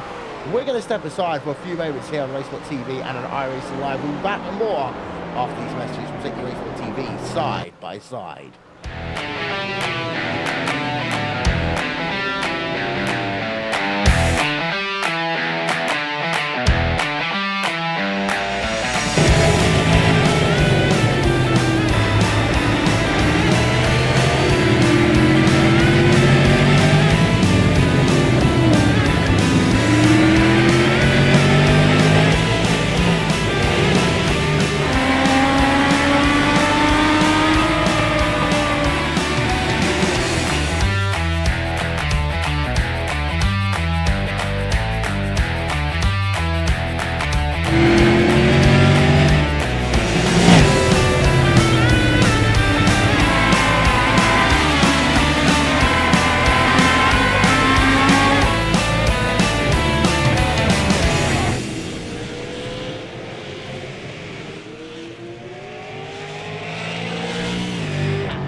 Get ready, going green. Green, green, green!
Don't forget, next week, the next round of the iRacing World Championship Grand Prix Series rolls into town here on Racesport TV and on iRacing Live. And that also means we got ourselves another edition of Racesport TV, the Formula Renault Sim Cup, as well as the Racesport TV Super Cup. That's all coming your way in just 1 week's time here on Racesport TV, streaming live on iRacing Live, as we head ourselves to the fourth round of the championship at Road America, the same weekend as the 24 hours of the Nürburgring. Meanwhile, Brandy, you seem to be confused right now. No, I actually think I've gotten it figured out at this point. I think your top three, Evolution Racing, actually I think maybe a little bit more than that. Evolution Racing Team, MSP Phoenix, well, both Evolution Racing teams, Orion, I think those are all teams that are currently three-stopping, just the fact they pushed as hard as they did.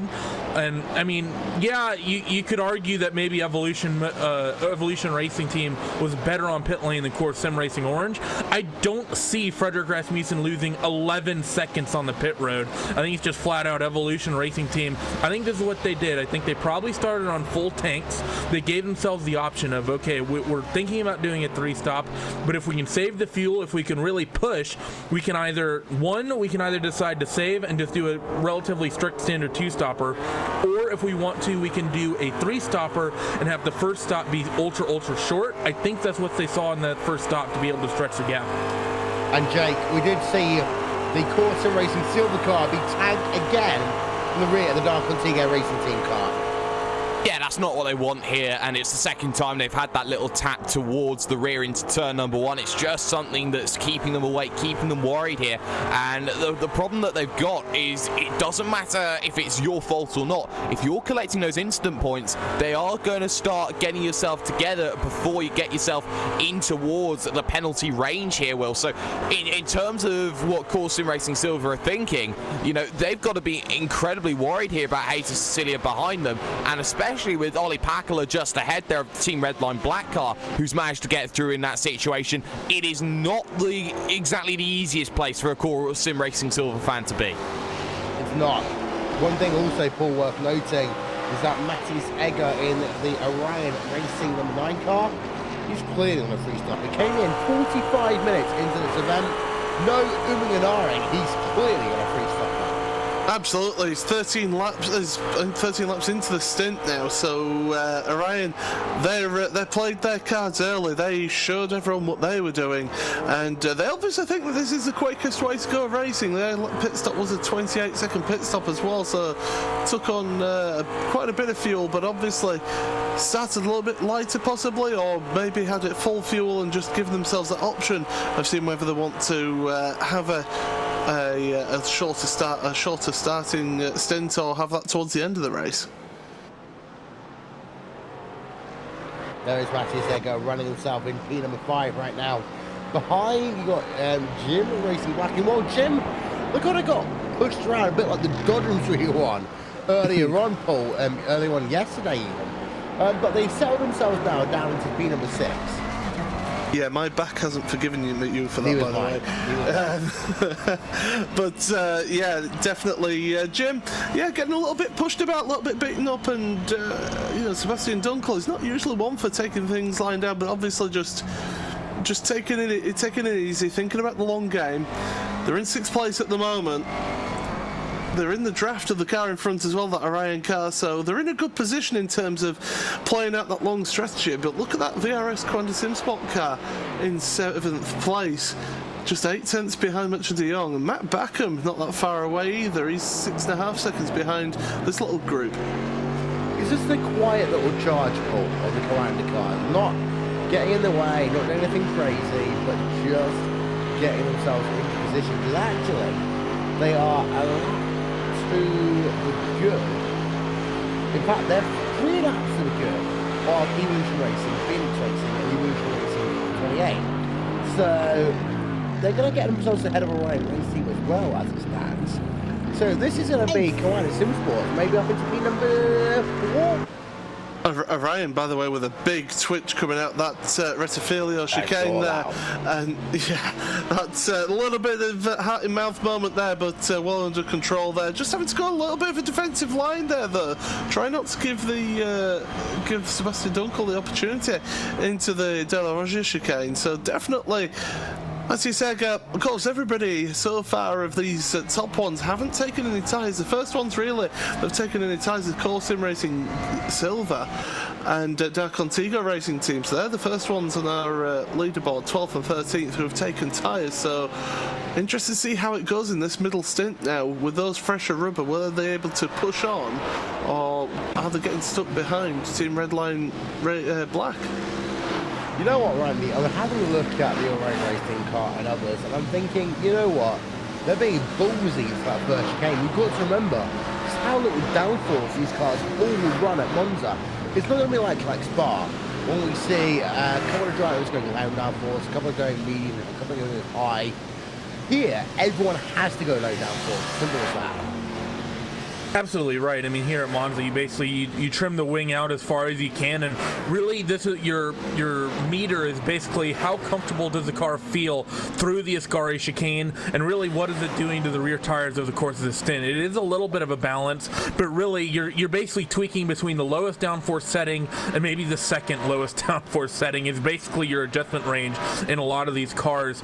I mean, the first chicane isn't as scary as a couple other parts of the racetrack, particularly Lesmes and the Ascari chicane, but still, that's a very, very fast entrance into that first chicane, very long braking zone that you'd love to have a few more clicks of that rear wing to be able to just shorten up those braking distances just a little bit. As we ride on board of the iRacing Brazil GT3 machine for a moment here on Racesport TV and on iRacing Live, hunting down Matt Backham, Quanta SimSports number 18.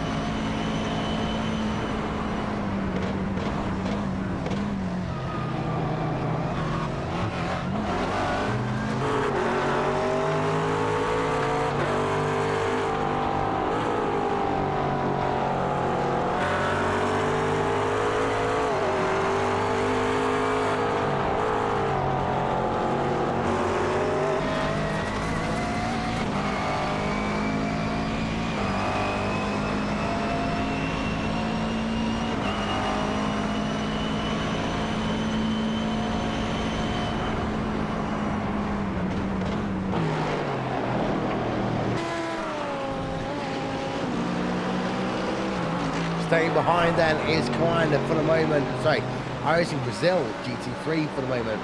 Bruno Ducamo over Matt Backham. Battle for 8th place on track there, Jake. It does look as though that the iRacing Brazil GT3 can't get close, but it can't actually find a way past.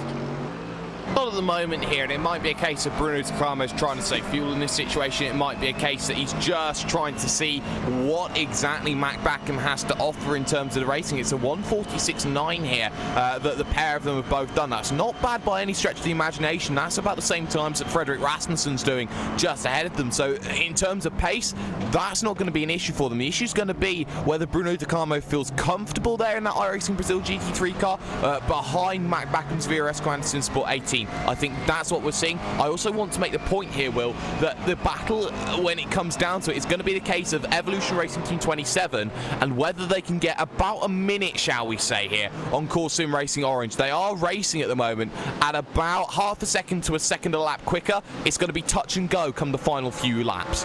Yes, but currently they're only 4 seconds ahead of their teammate, 4 seconds ahead of their MSP Phoenix racing car.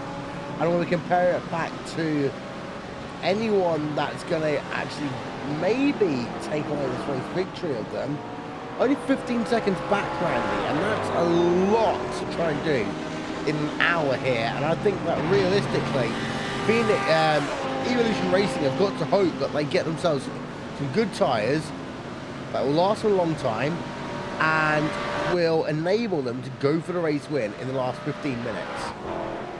I don't think Evolution Racing has any hope for the win at all. Well, right okay, now they what have, if they did? have. If they did, well, if they did, they would have done a two-stopper. But regardless, okay. Yeah, I honestly think Ben Smith and Evolution Racing Team number 27, well, both the cars, MSP Phoenix, Orion, they're all fighting for top fives or so at best. Because I mean, Jake said it perfectly right there. In order to make this work, you need about a minute advantage over the rest of your competition. 15 seconds on the racetrack. Yes, Frederick Rasmussen, he might be half a second slower every single time around the racetrack, maybe even a full second. That's absolutely fine because he has to make one approximately 90 to 2 minutes. I'm not exactly sure what the pit. He has to take one more trip down the pit lane. Evolution Racing has to take 2 more down the pit lane, and that's a huge chunk of time. Even if you're only taking, say, a quarter tank, half tank worth of fuel. And it is worth noting that I'm trying to do the pit stop math in my head right now, so bear with me. It does look as though that Frederick Rasmussen, even though he did lose a little bit down pit road, he did a 1 minute 7 second pit stop compared to a 55-second pit stop. Since then, Paul, Course Sim Racing Orange have only lost 3 seconds to your race lead, and over 20 minutes, that's nowhere near enough. No, it's not enough, and really, that Course Sim Racing car really. They're playing the long game, because don't forget, when they're changing driver, they're going to be able to change those tyres, and it'll be beneficial for them to change those tyres as well.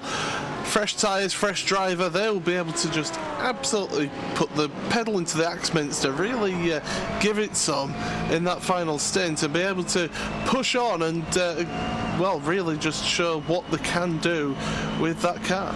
And also not just tires, sorry to cut in here, but you also have to think fuel. Frederick Rasmussen has been saving fuel these first 2 stints. They're going to get to this final stop. They're going to come out of the pits with probably 53, 54 or so minutes left in the race. They've been doing about an hour and even through that first stint, likely an hour here. They're going to be able to push to the end of the race without saving gas. Evolution Racing Australia, they might be able to as well, but they're just going to be on the back foot.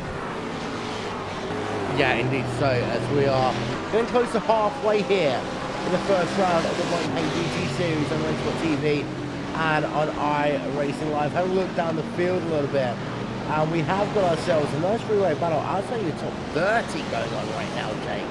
The Team GTNF, Radicals Online Steel Series, and Mad Car Racing. Wabagoo Bessie is in the house. Betty is in the house here, and Betty will be trying to do exactly what needs to be done, and everyone loves Betty in terms of the racing there. That's Scott Gray there behind the wheel now, trying to challenge here the Radicals Online Steel Series machine of Alexander Manea here, looking to try and get into this battle going on, close but not quite close enough for the moment to make that move. No, he's going to have to back out of it and wait. I've just received news from Brenton O'Brien, Will, and he's been saying that they are confirming that they are going to be on a 3-stop strategy here, and they're ahead of where they want to be, and they're looking for the top 5 here today. I'd be intrigued if they got a top 5, Randy. I think a top 5 is possible. Top 5 is definitely possible, but I agree. A top 5 is going to be pushing it. I think the range they're looking for is probably going to be about 5th to 10th is realistic.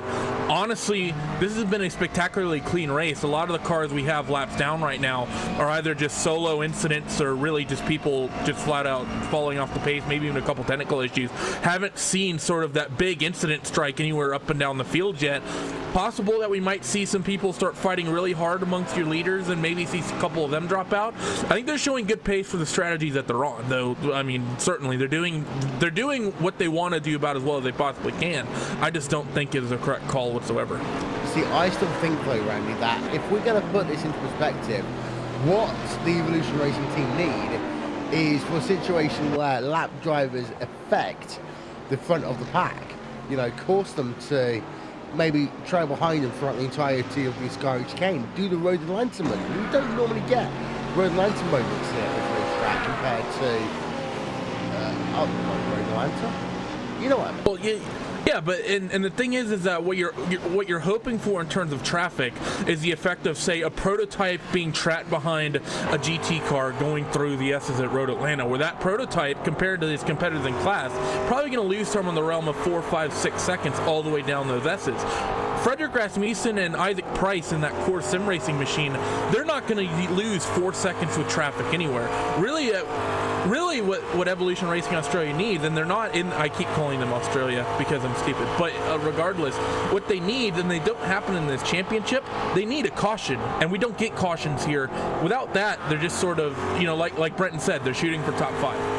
Yeah, Paul, I'm going to leave things to you for the next few minutes, but I think that iRacing Brazil GT3, they're embroidered in a nice little battle right now with VRS car and eSport, and then number 18 car on Matt Backham. They certainly are involved in a very good battle here. They've been pretty close together with that VRS Quinta SimSport car of Matt Backham, but Randy, they've just been happy to just sit there for the time being and just maybe doing a little bit of fuel saving here in that McLaren to then get the jump in the pit stops.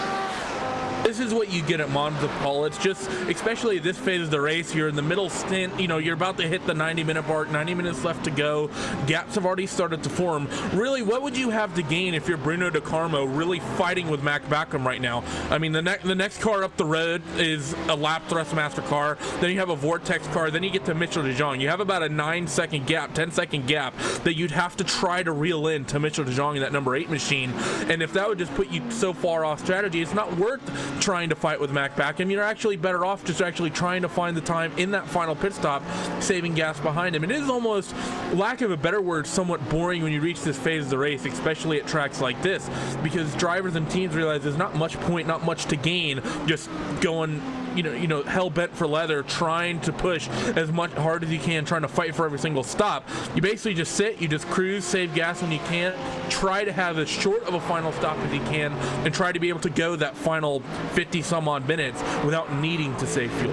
One thing I did notice about that iRacing Brazil McLaren was going through that second Lesmo was just understeering a little bit through that second Lesmo, and that Mercedes in front was able to just take that tighter line and maybe just that aerodynamics with the effect of the draft just affecting that front end of the car there, Randy.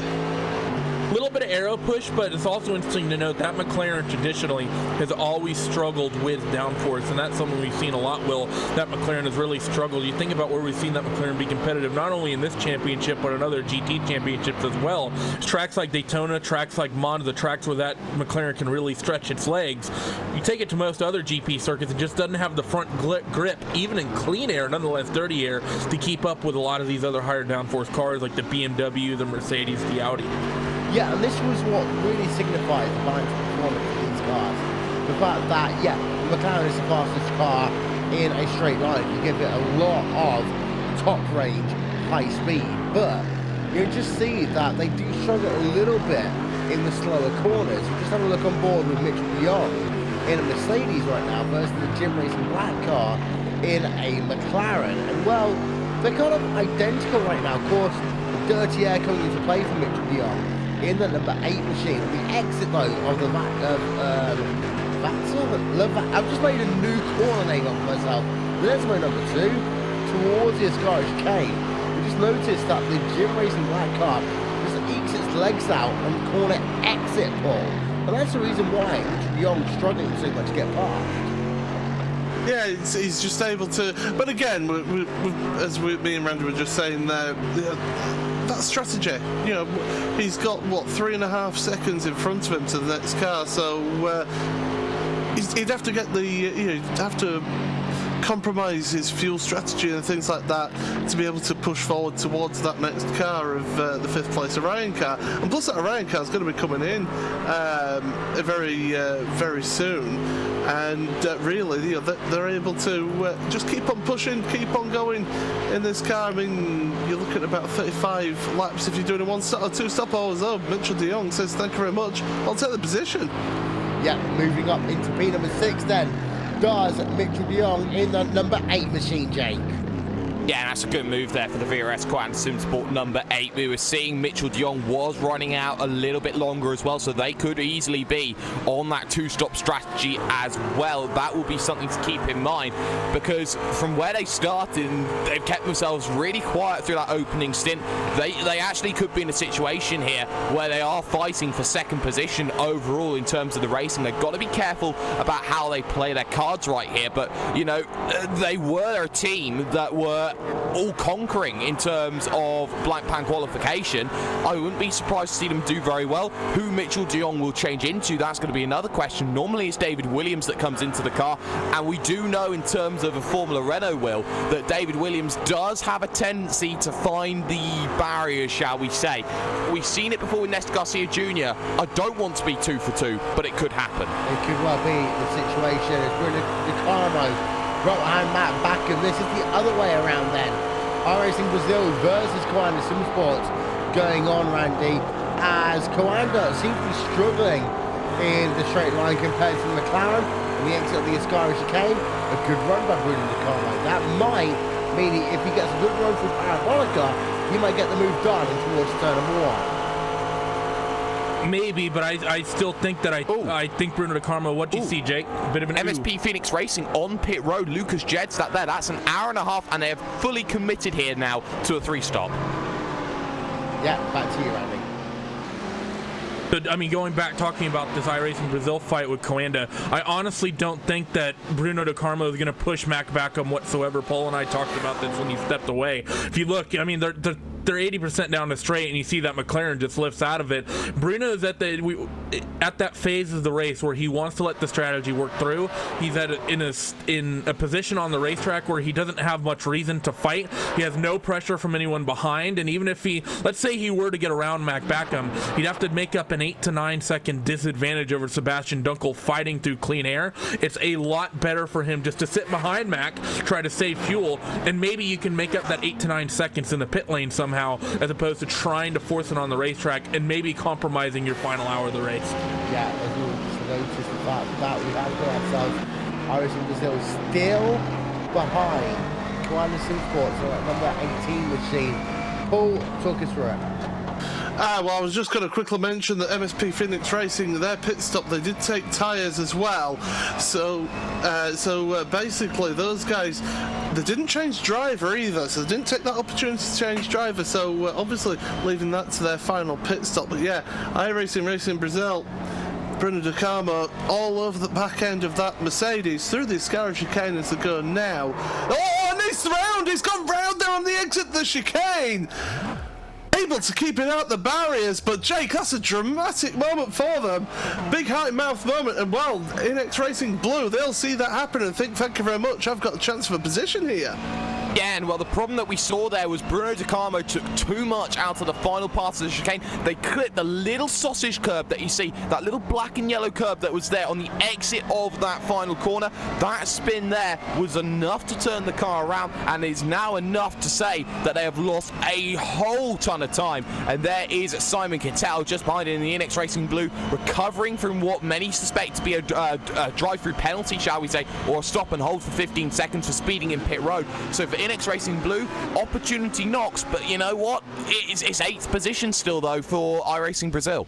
Yeah, they've managed to keep that position. Well, it's actually up to 7th because the Ryan Race team now have come onto pit road, and they're doing their driver change now, so they'll be taking tyres at this moment. So this is pretty much just over halfway for them, and yeah, that's all in the plan really for them, you would think. But iRacing Brazil now really got the bit between the teeth now. They'll have put a lot of heat in those rear tyres there, Randy, and that's going to affect them for the next lap or so. They maybe just have to take it a little bit easy, just to take a little bit of that extra heat out the tyres.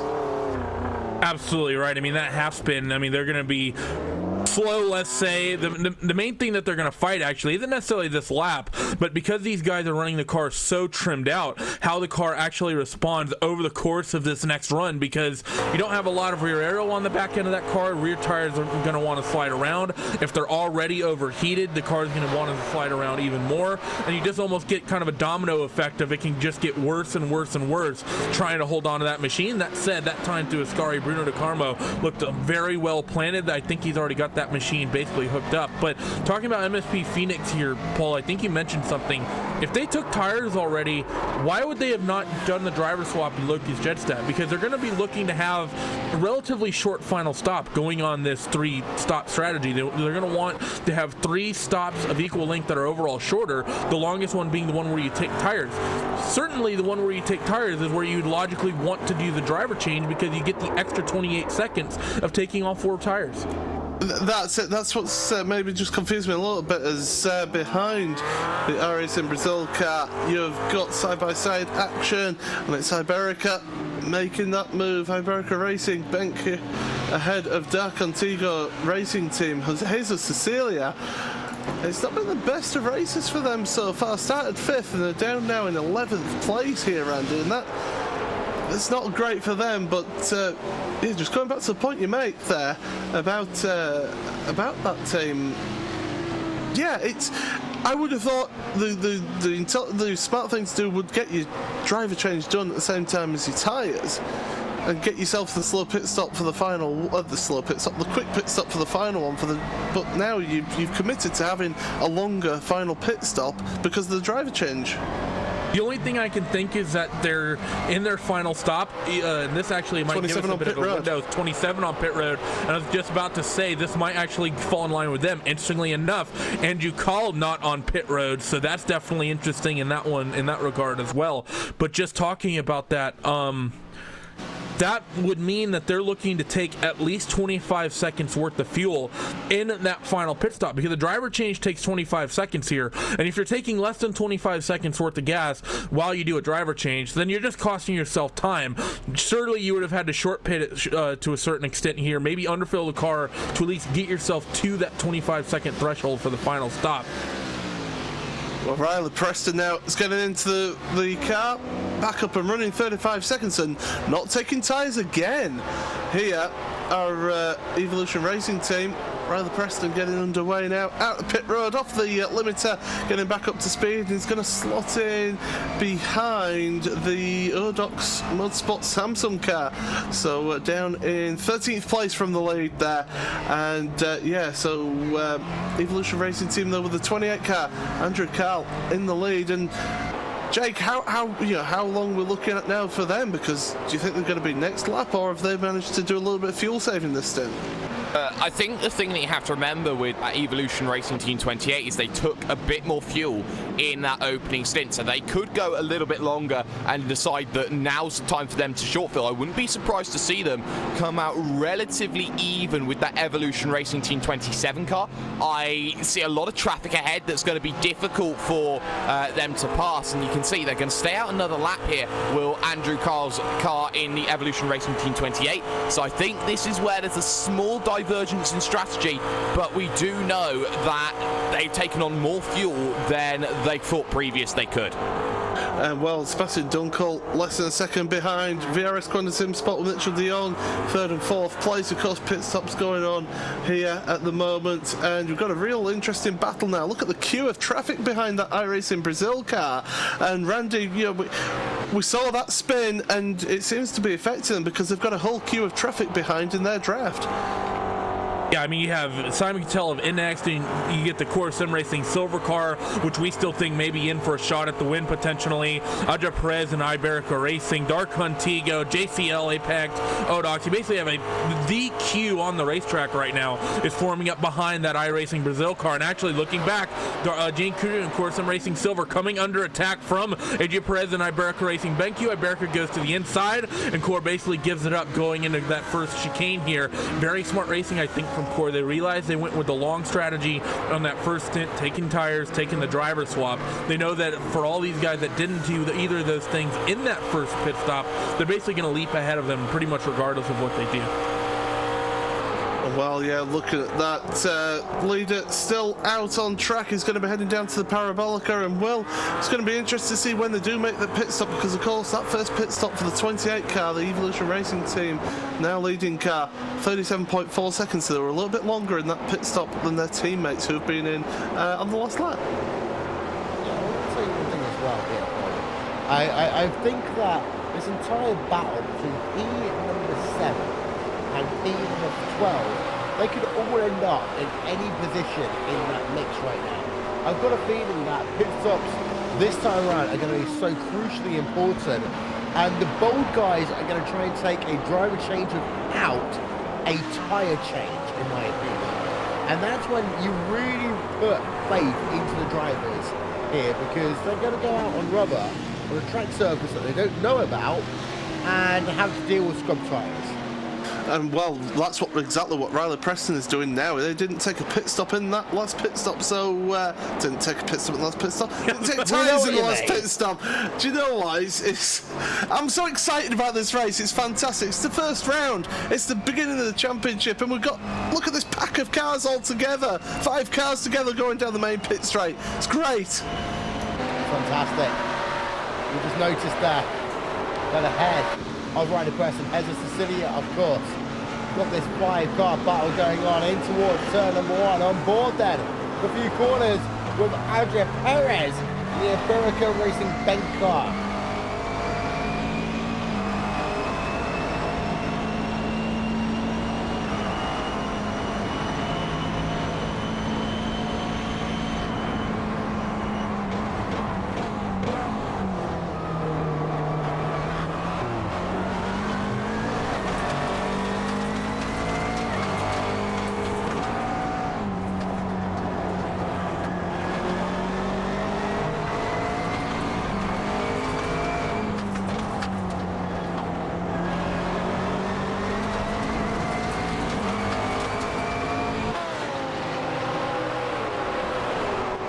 Still can't do anything, Paul, to get P number 7.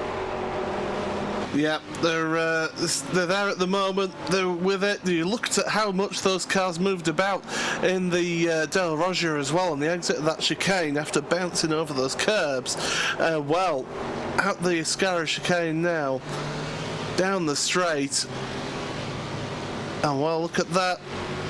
in the slipstream, not getting close enough, but to be honest, it's that car at the head of the field that's given them all a slipstream here.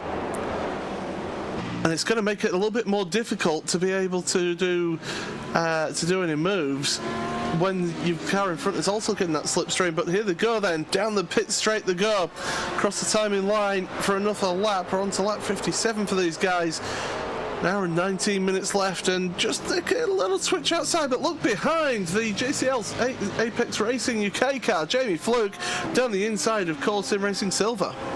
Yeah, as this is the battle going on for about P number 3, 4, 5, 6, 7, 8, 9, 10. JCL Sim Racing versus Cole Sim Racing Silver for P number 9 and P number 10 right now, Jake. Yeah, and you're actually seeing this right now, just how this train is coming into play. You look at that, a train of 5 just ahead. You see Yannick Kiru now in a lot of pressure now from Javier Steyer's Erdox Motorsport Samsung machine right now. And actually the problem going on here is for the driver of Riley Preston here for the Evolution Racing Team 27. He's on old tyres still, so that's the same set that he started the race with. He's brand new into the car, and the other issue he has now, he's got to get past a very fiery Jesus Cecilia. He's got to make his way through all this traffic which everyone else is struggling to get through right now. And the problem that he's got in that as well is the fact that his teammate in the form of Andrew Carr is running about 0.4 of a second a lap quicker to 0.6 of a second a lap quicker, whilst Cole Sim Racing Orange is doing the same. They are struggling quite a bit. Yeah, and Jake, for me, that means that strategy, I mean, we always talk about strategy here, but today the strategy is literally playbook's been thrown out the window. These guys are doing what they think is what is necessary, but it's not always working out for them. It's also quite dust now kicked up into the inside of the first chicane. There is here, and you look at the gravel and how that's been dragged on by drivers putting a tyre or 2 tyres there. Grip levels diminish even further during this race. It makes life incredibly difficult. The track surface becomes greasy. It becomes unpleasant to drive on. You're always second guessing whether you can make it through a corner. As Adrian Perez sends one down the inside there of who I believe to be not Bruno De Carmo, but Simon Kittel actually of the NX Racing Blue car. That's a position that was needed to be made here. And in this middle pack, when they're all thinking about pitting, except the driver at the back, track position's actually going to be key here, Will. Coming down onto pit road, you don't want to be held up by a driver who's a little bit more conservative when it comes to that brake line. Indeed so, as we are now over halfway through this first round of the championship. We've got ourselves an hour and 16 minutes to go. We're just having a ride then on board with JCM Sim Racing Black. Retiree update. Well, there's actually only one driver out this event. That's a PRT yellow car there around who's out. Everyone else, even though they've had damage, they are still circulating on track.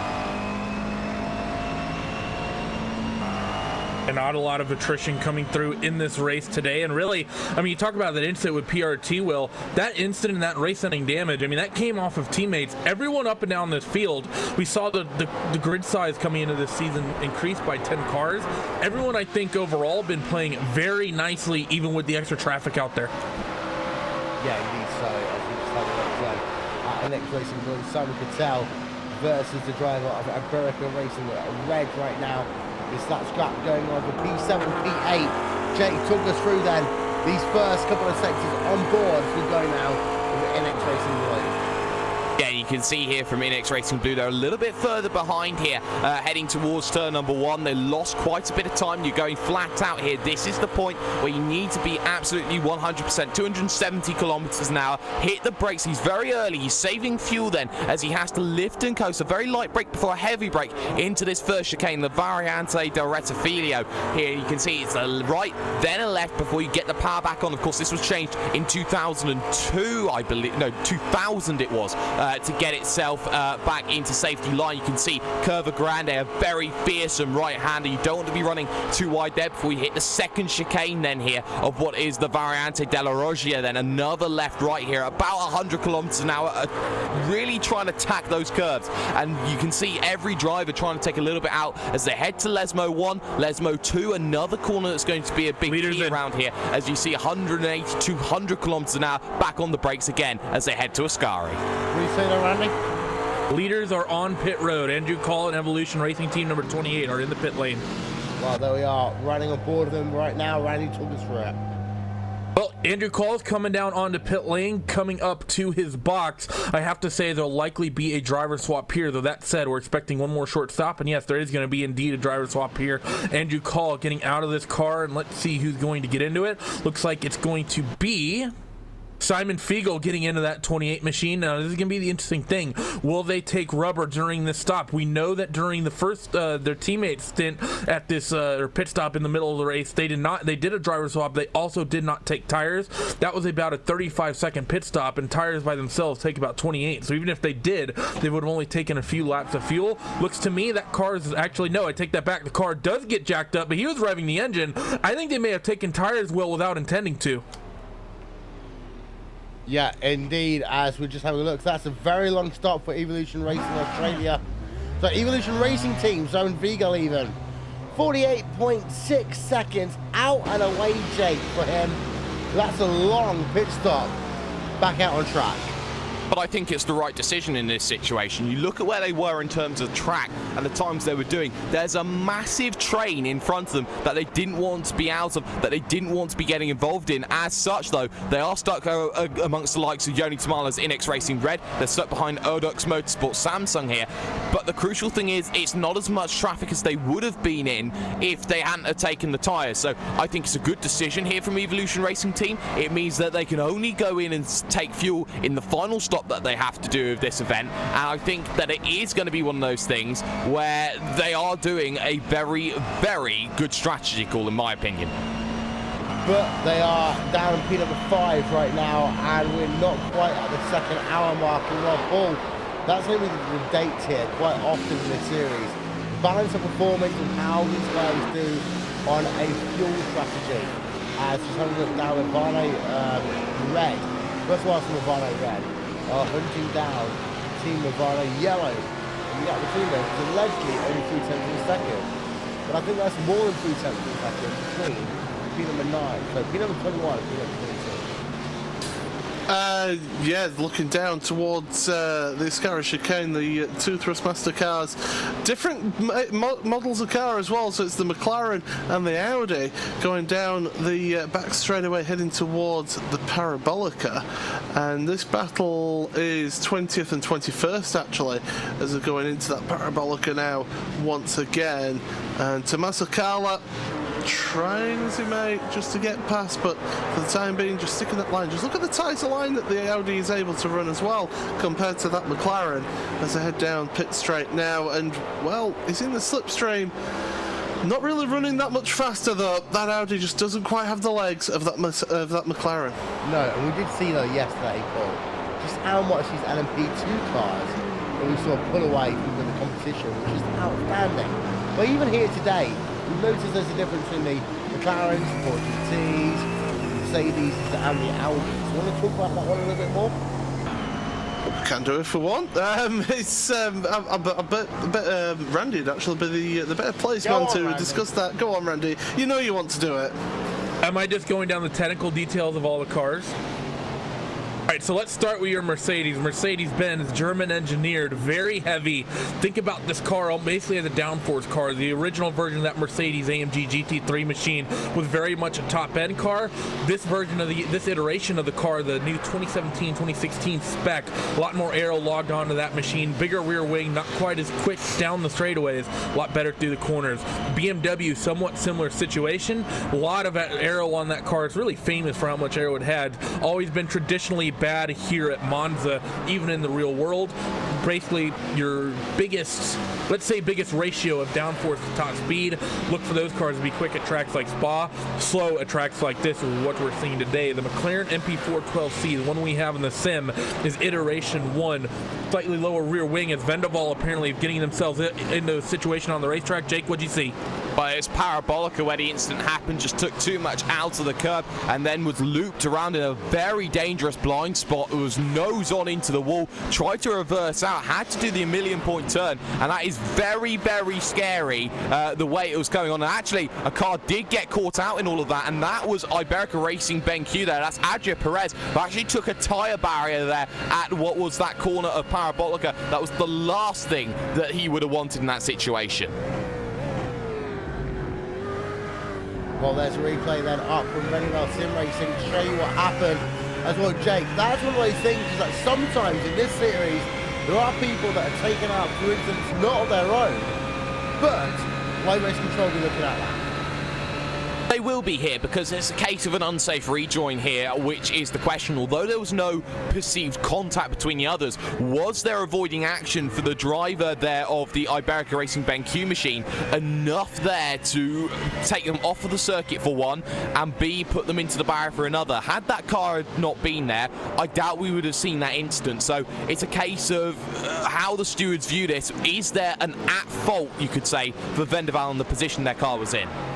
So Vendaval will figure out where they are in a moment's time, but still, in the meanwhile, Paul, we are close to the second round of pit stops right now.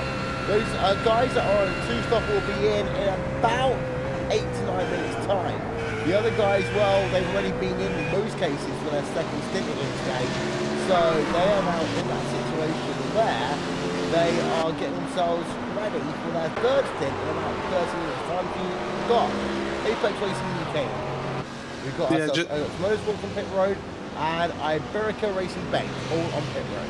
I think after that incident with Iberica, then the Parabolica, I think they've taken that opportunity to come in, maybe possibly fix any damage to that car. So definitely one for them as there's driver changes then for Apex, also I believe for the other cars as well. So yeah, Adicoba Lopez getting into the Iberica car, Andrea Rodriguez as well for Odox Motorsport Samsung. So different drivers getting in, so they'll be taking fuel and tyres in that pit stop you would expect, because they are coming into, well, the thing is, there's going to be having to be doing quite a bit of fuel saving now for those cars to get to the end, because they've got 1 hour and 7 minutes remaining in this race here. Yeah, we did try to bring you a replay that of Vendaval and the Apex Racing car, but we weren't able to do so, unfortunately. We'll try and find a few later on in this event, but we do see now we've got yourselves a Radicals versus Mad Cow Racing battle going on. This is repeat 23 on track. Yeah, it is here. Mad Cow just playing that game the way they want to here. Bessie, you know, it's not the best car in the world here around this circuit, but what it is doing is that, you know, you look at it behind Alexander Manea, maybe you could argue in a little bit of a worse car, shall you say, for the Radicals Online Steel Series here. You're looking at both of them really not the event they would like, but it's damage limitation, and where they are in terms of the circuit, you know, it might come back and help them in the final stages if they've played their strategy right. We haven't been paying too much attention to them, but everyone loves Bessie.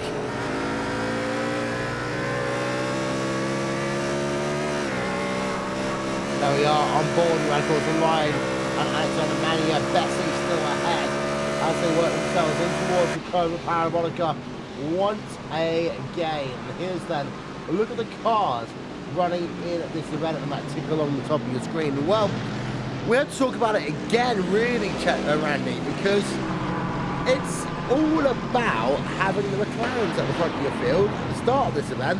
That's all changed as we've got the 2-3 stop strategy thing going on.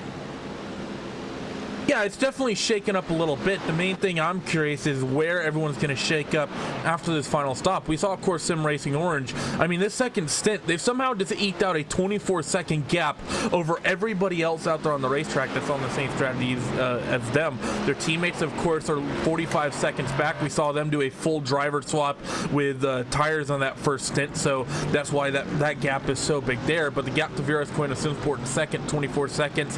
Jim Racing Black a further 4 seconds back, further 6 seconds back is the other VRS Coin Mercedes, the 75 of iRacing Brazil, 45 seconds back from course Sim Racing Orange. So it's been a bit of a monster stint from Frederick Rasmussen in terms of stretching a gap really over the rest of the competition here.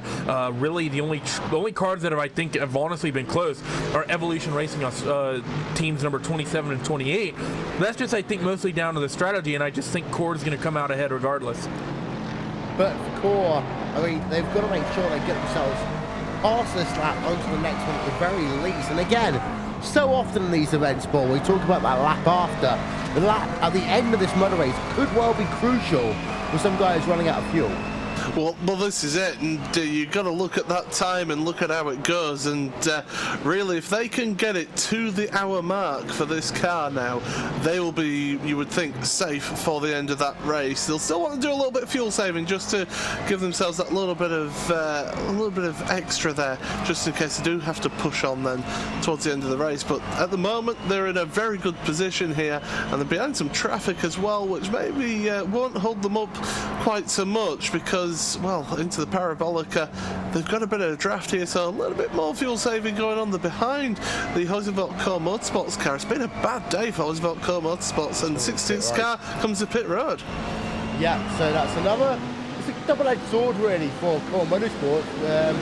Core Sim Racing Orange even, because of the fact they lost a little bit of draft there. Core Sim Racing Silver is still behind the NX Racing Blue car, which is being driven by Sam Cattell, who is on the same pit strategy as them. However, I don't believe that Simon Cattell actually made a driving change that last stop, Jack. No, he didn't, and with Simon Cattell back into the vehicle, it's going to be interesting. Jim Racing Black, though, will come down onto the lane in the 7th. They're a little bit short still, though, so they'll need a long stop here, or might have to come in. Radicals Online Pirates comes in. That's Ricardo Ferreira down onto the lane as well. So what you are seeing is now drivers are starting to come in. Now they're trying to make those stops, and they're trying to make them work. But in this situation, though, that's a very it's a very early one, you could say, for Dunkel here. They still need to go an hour and 4 on the fuel. Yeah, and that's almost going to be too much, Jake.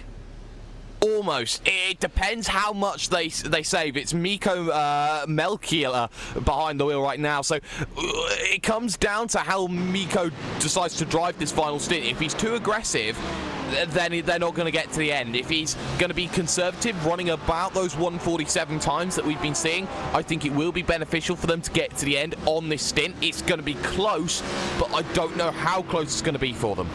Yeah, once we're done past the hour mark, we're going to run through your field here on RaceSport TV and on iRacing Live. Out and away then goes Miko, number 7 machine, out in 42.6 seconds. So that's a driver change, but no tyres, Randy, for that Glacier machine. Definitely interesting. Do we know what their pit strategy was on their first stop? I know they're a little bit further down the order. We haven't talked much about Glacier today, so would they have not taken tires then, or would they surely would have taken tires the first stop? Well, I've not got the data anymore. We'll find out today. NX Racing Blue, hunting down Core Sim Racing Silver. We expect maybe both of these drivers on pit road this time by rain. Yes, we might, and actually this is an interesting point because there's been rumors going around that NX Racing Blue at the first stop got a speeding penalty. If that's the case, they're actually not on the same strategy as Core Sim Racing Silver behind, simply because the fact that they would have come out roughly even, that would have simply mean that Core took tires, NX Racing, because they would have had a penalty, there's no way they would have been able to take tires. So right now, if you're Core Sim Racing Silver, I definitely think that if you're behind all these guys that are in front of you, you're basically confirmed that none of these guys ahead of you are on the same strategy as you right now. All these guys ahead are going to be taking rubber almost 100% of the time. I think right now, if you're Core Sim Racing Silver, you just keep doing what you're doing and sit pretty. You don't really need to chase this NX Racing Blue car. Yeah, something's happened to Dark Contigo. Sorry, they're in pit road there, and they just get themselves down in, and they missed the pit box there, so that's not exactly what Jesus Cecilia wanted. It's not for Jesus Cecilia, as they're going to lose time as a consequence of that one, Jake. They are, and they're going to put David Alexi Jordan into the car. Very safe driver, but not exactly the quickest one in the world. So they're going to lose themselves about a second, 2 seconds. And it's not the case that they would have wanted it. So, you know, when you look at it, that's not brilliant for them. But, you know, they're still there and they're still in the fight. And they could still get a very good result. Well, yeah, timer ticking over, 30 seconds right now. Expect at least something in the 40-second range. If it goes above 50, we know they're taking tyres. So, David Alexis Jordan, number 94 machine. Over 50 seconds. Now, oh, no, they're not. 48.4 there, Paul. Good stop for that. Yeah, not too bad pit stop, and well, No the tyres. question is, no tyres. Yeah, that's the thing. And look at how close they are with the TTLR eSports orange car as well.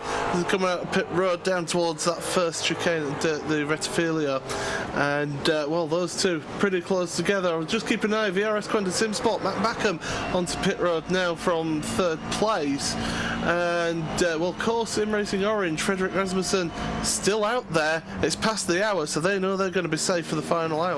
Yeah, having a look at the Olux Motorsports car. Andrew Rodriguez behind the wheel of that car right now, taking over from Xavier Estrella early on in this event. But out front, you've got yourself there, the Movano car. Stefan Mushlar, the only driver in that one right now. Actually, I say that, he's not in front of the field. Of course, it's in P number 13. As we just have a look now towards the front of your field. And you've got your race leader, Corsa Racing Orange, staying out on track, but we've got ourselves Core Sim Racing Silver on pit road right now. Second driver, of course, in this car, that is Yannick Caru. Got into this car at the start of the second stint, Randy, and it looks as though that Yannick Caru is going to bring this car home.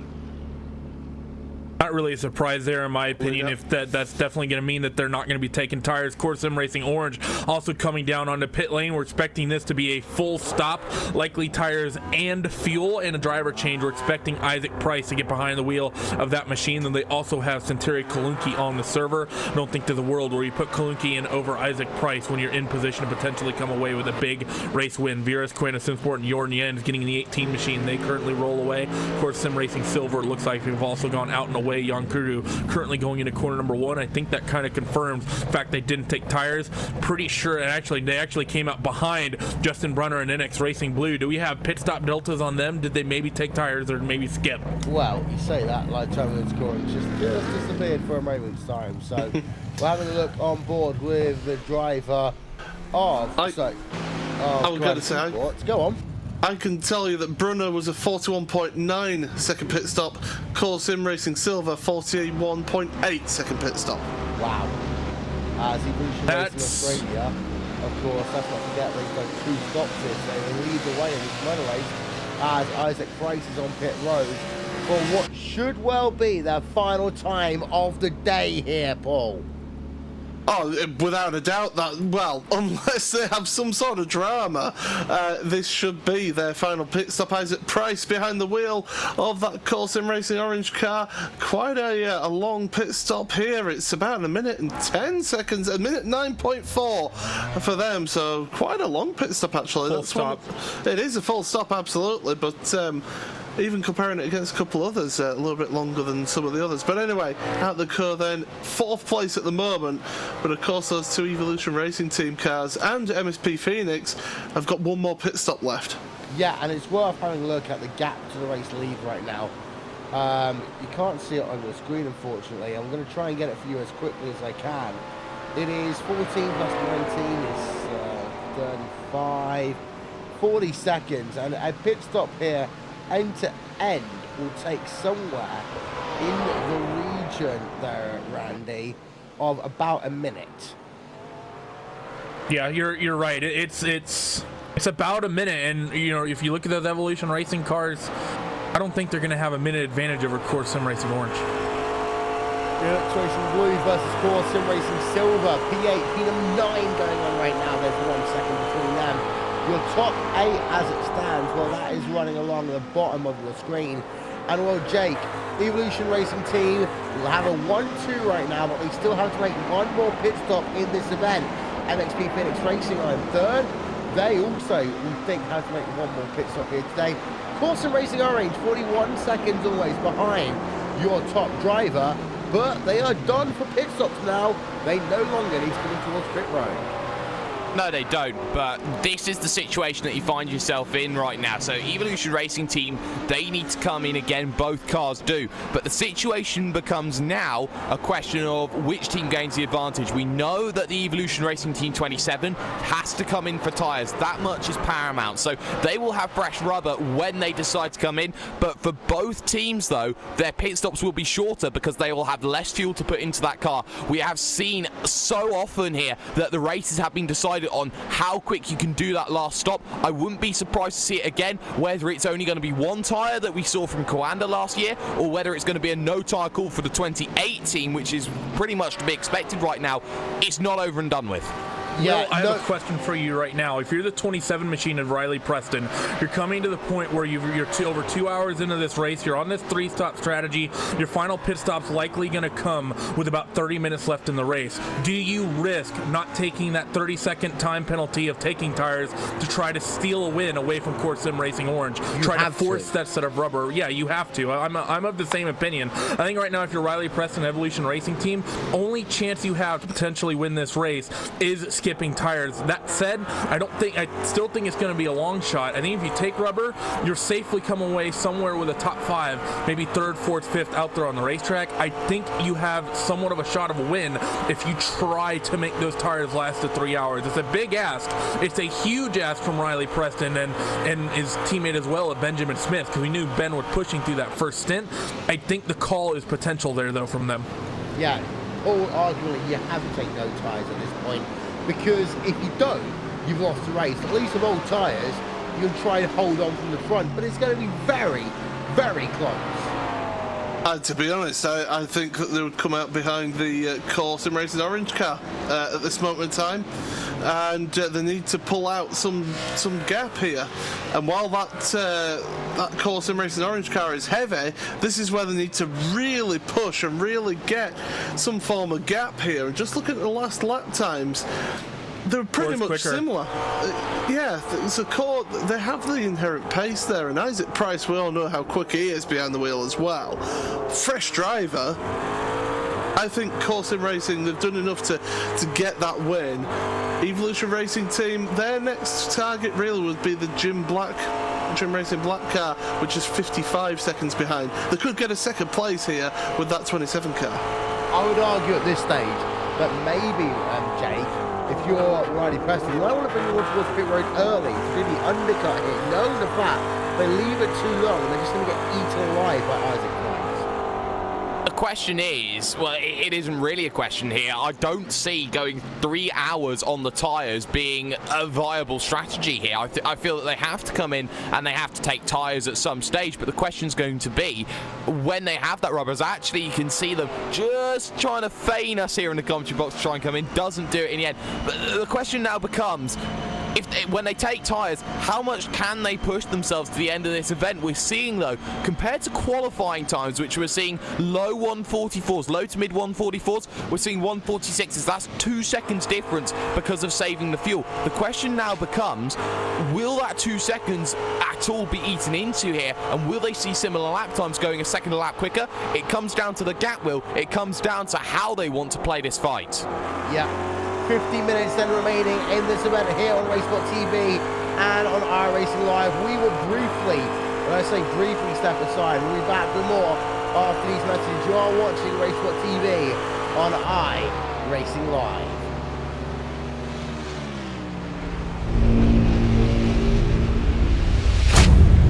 Get ready, going green. Green, green, green.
iRacing, you wanted the best, you got them for a breast. Often imitated, never duplicated. The greatest show on dirt, the World of Outlaws.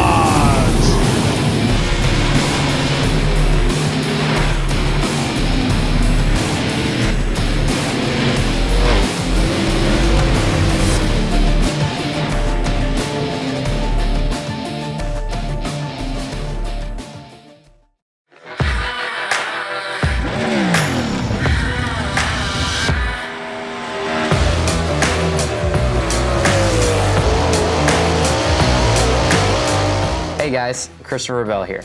As you guys know, iRacing is coming out with dirt and it's been a long time coming. So I'm here today to kind of show you around the sprint cars and hopefully give you some insight for whenever you first drive it.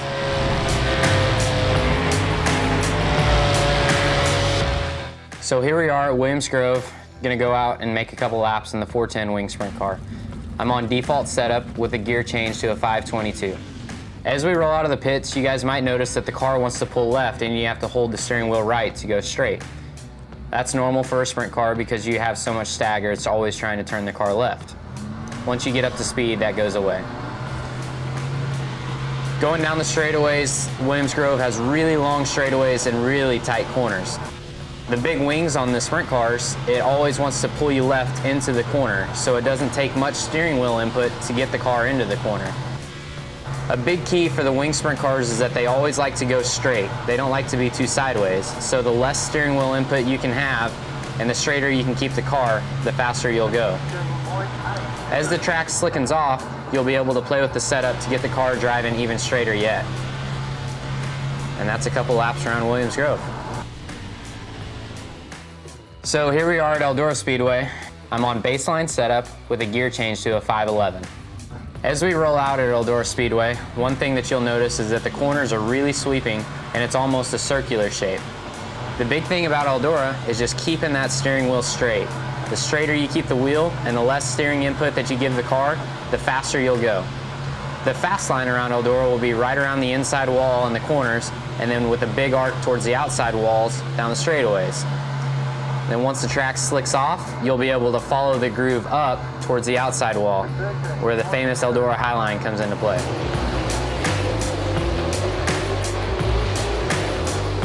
So now we're at Volusia Speedway Park with the 410 wing sprint car. I'm on baseline setup with a 511 gear, the same as what we ran at Eldora. Whenever you roll out on the racetrack, you'll notice that Volusia is similar to Eldora. They have long sweeping corners, and it's kind of circular in shape. At Volusia, whenever the track is fast, you'll want to be right down against the concrete wall in the corners with a nice big arc down the straightaway. Whenever the track starts to slicken up, you'll be able to follow the groove up higher and higher. Whenever you get into turns 3 and 4 though, the groove might get up onto the shelf, which is the flatter section of the racetrack, and then it becomes very difficult to exit turn 4 without getting into the wall. And that's just one of the characteristics of Volusia Speedway Park. Hope you guys have fun.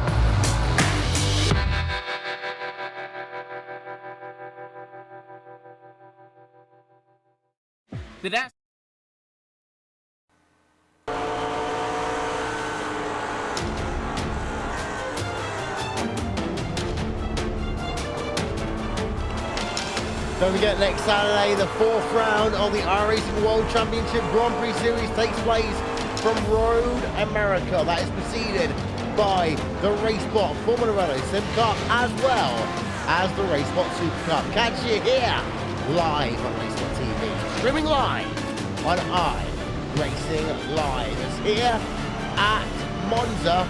It is Evolution Racing Team leading the way 1 and 2, but they each have got to do one more pit stop. Well, the gap right now is about 40 seconds. They're keeping it at 40 seconds right now, Paul, but we still don't think that is necessarily going to be enough. Although, as the laps tick down, if it does stay at 40 seconds, it'll become more favourable to the Evolution Racing Team.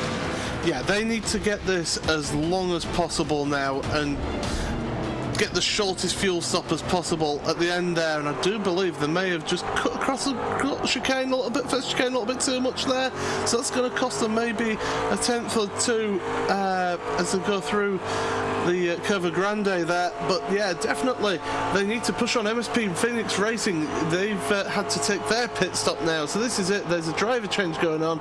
Gregory Tanton will be getting behind the wheel for the final 45 minutes of this race. So MSP Phoenix Racing, they've been the first ones to blink of those three stoppers. Big battle going on between iRacing Brazil GT3, NX Racing Blue, Team TTLR, Team Red, etc. Team TTLR down to the inside. 1, 2. What a move by Team TTLR there, Randy.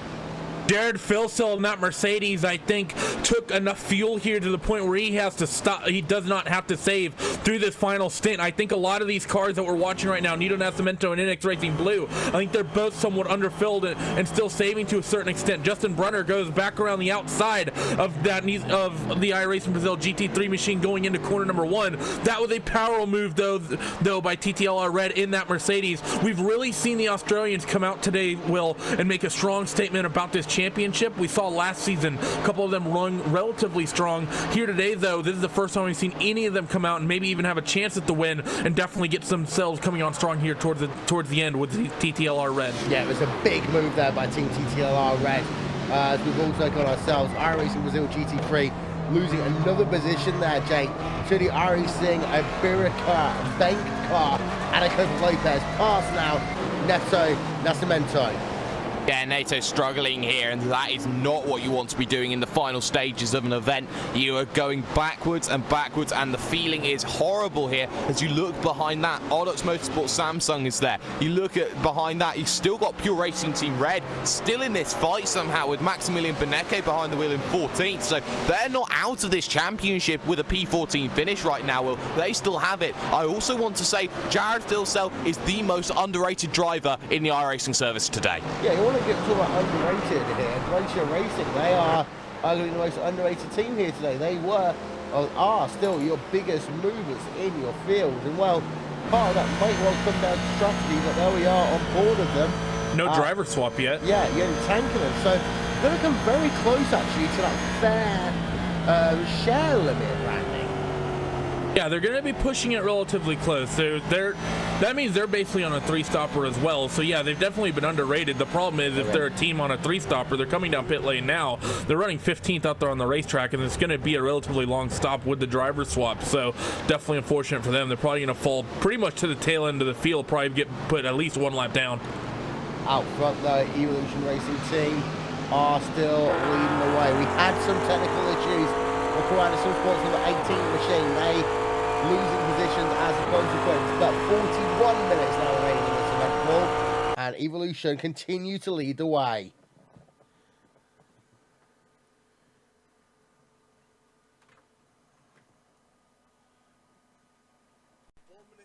.5 ahead of Jim Racing Black, so they've got a gap there that can possibly work in their favour to be able to get them into that second place in this race. So I don't think they'll be looking at a win, but second place could definitely be on the cards there for Riley Preston. Yeah, we are going to step aside for him. We just lost some sound, ladies and gentlemen. We'll be back with more in just 1 moment's time.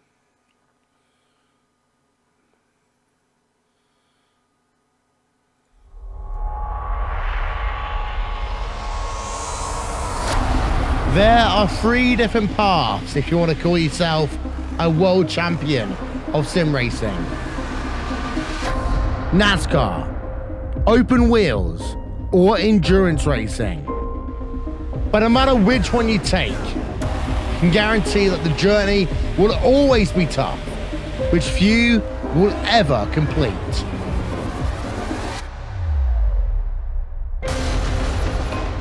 The iRacing World Championship Grand Prix Series, the premier road racing series in sim racing, started with a new car taking center stage.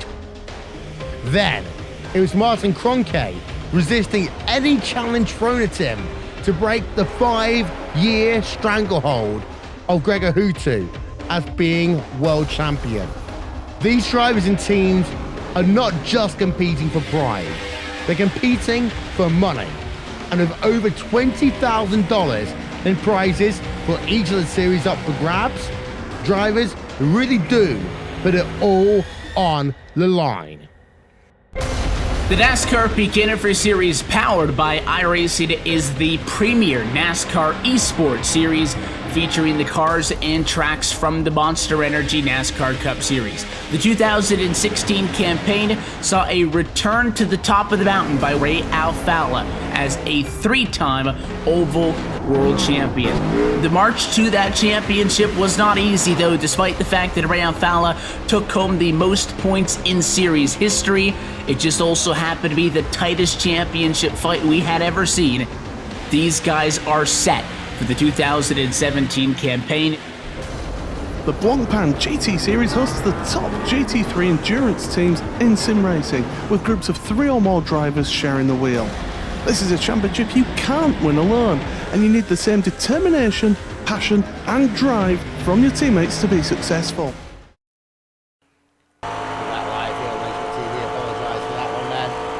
Randy Preston is your race leader.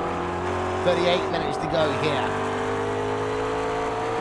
Exit of the Variante Ascari down towards Cova Parabolica. Well, should be on pit road. I say soon, I mean very, very soon here, Randy. I think probably this lap, if not very shortly thereafter, because these guys have to be running on fumes at this point as they come to bring themselves through Parabolica here, coming off the final corner. Let's see if they make that dive on the right-hand side down onto pit lane. No, not yet. The 27 machine staying out again, and I think, well, this is basically going to force their hand to a certain extent. The closer and closer they get to the end of this race, the more likely I am, if I'm Riley Preston, to say, you know what, YOLO, we have a chance at a win. I'm not going to take tires in this final stop. I'm going to try to force it for 3 hours. This is a bit of a long stretch. I don't think it's anything you would plan for at the start of the race. I think it's one of those things where if the opportunity opens up, you might just have to take the opportunity that comes to you. Think about Alexander Rossi in the Indy 500. TTLR Red, Jared Filter right now, Jake, right ahead of the driver of Justin Brunner in the NX Racing blue car. Mercedes versus McLaren right now. And we do think that Justin Brunner should have the straight line speed to get past. Couldn't do so down into the Variante Ascari.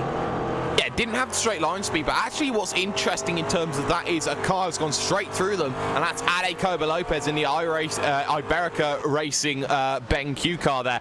He's managed to get himself now up into 7th position, running himself around the low 147s here. Just looking at the time ahead for Yannick Kiru in the Core Sim Racing Silver, also running 147.1s as well. So that gap about 6 seconds, I don't think that can be caught by the end of the race. But Jared Filso, he's got to hold off Brunner. Brunner is quite under race of drivers. Actually, coming down onto the lane is the Iberica team. Yep, so there is the driver of Ade Copa Lopez. They were fast, but they had to make themselves a pit stop. A lot of tyre smoke then as they come on towards pit road and then pull. Now, it'll be interesting to see what pit time they do. So that gives us a little bit of indication about what we might see Evolution Racing do in a couple of moments' time. Yeah, well, this is it. I mean, they're staying out again, and they've got a bit of traffic in front of them of the Evolution Racing team, so they're able to use a little bit of slipstream there. But yeah, looking at that Iberica car, Ade Coba Lopez on pit road. How much fuel do they take on? How quickly it fuels? That gives us that indication, as you say. And they're still sat there in the pit box. We're past 25 seconds now, so we're pretty much brimming the tank by the looks of things. Over 30 seconds, maybe a penalty involved in that as well, but 32.6 seconds is the actual stop time. And well, let's see what the actual time on the lane is. 59.1 seconds. Yeah, for me, Randy, that seems too long. Yeah, I agree, because normally in these cars you look at about a little over a minute for a pit stop, for a full pit stop for tires and fuel. Tires only take 28 seconds, 7 seconds per tire. They definitely, I think, missed the mark there on their gas, way overfilled that car. They really only needed by a, maybe 3/4 tank at the absolute most, probably looking more, to something like 5/8 tank or something along those lines. They, I think, basically filled that car up unintentionally. Either that or they took tires and a bit of fuel, but I don't know, that is a long stop there by those guys. As just having keeping a close eye on Evolution Racing Team number 27, who are 12 seconds ahead of their teammate, Evolution Racing Team number 28 right now. It is Riley Preston versus Simon Fugel. Just have a pass going on here. I believe that is Coanda Simsport, Jake, just getting themselves ahead of Jim Racing Black. Yes, it is, and that's a good move there into turn number one. Not much could happen there for the driver of Mikko Melkila there, as he had to let go. He's on that strategy to the end and is going 2 seconds in, and you can see down onto the lane, and Riley Preston decided that's enough. I need to come down in. I need to get this fuel and get it absolutely right now. Where is Core Sim Racing Orange in comparison? Ascari is the answer. Well, let's keep an eye out then at Riley Preston. He's got a car ahead of him. The 28 stays out. On towards pit road, as the 28 of Evolution Racing Australia, Simon Fugel, does indeed stay out. But let's keep an eye out then. Pit stop time, because this is going to be important for Riley Preston. Anything less than 20 seconds is going to be great. He missed his box slightly. But we're keeping an eye out on Isaac Price as well. You'll see him now coming in to shot.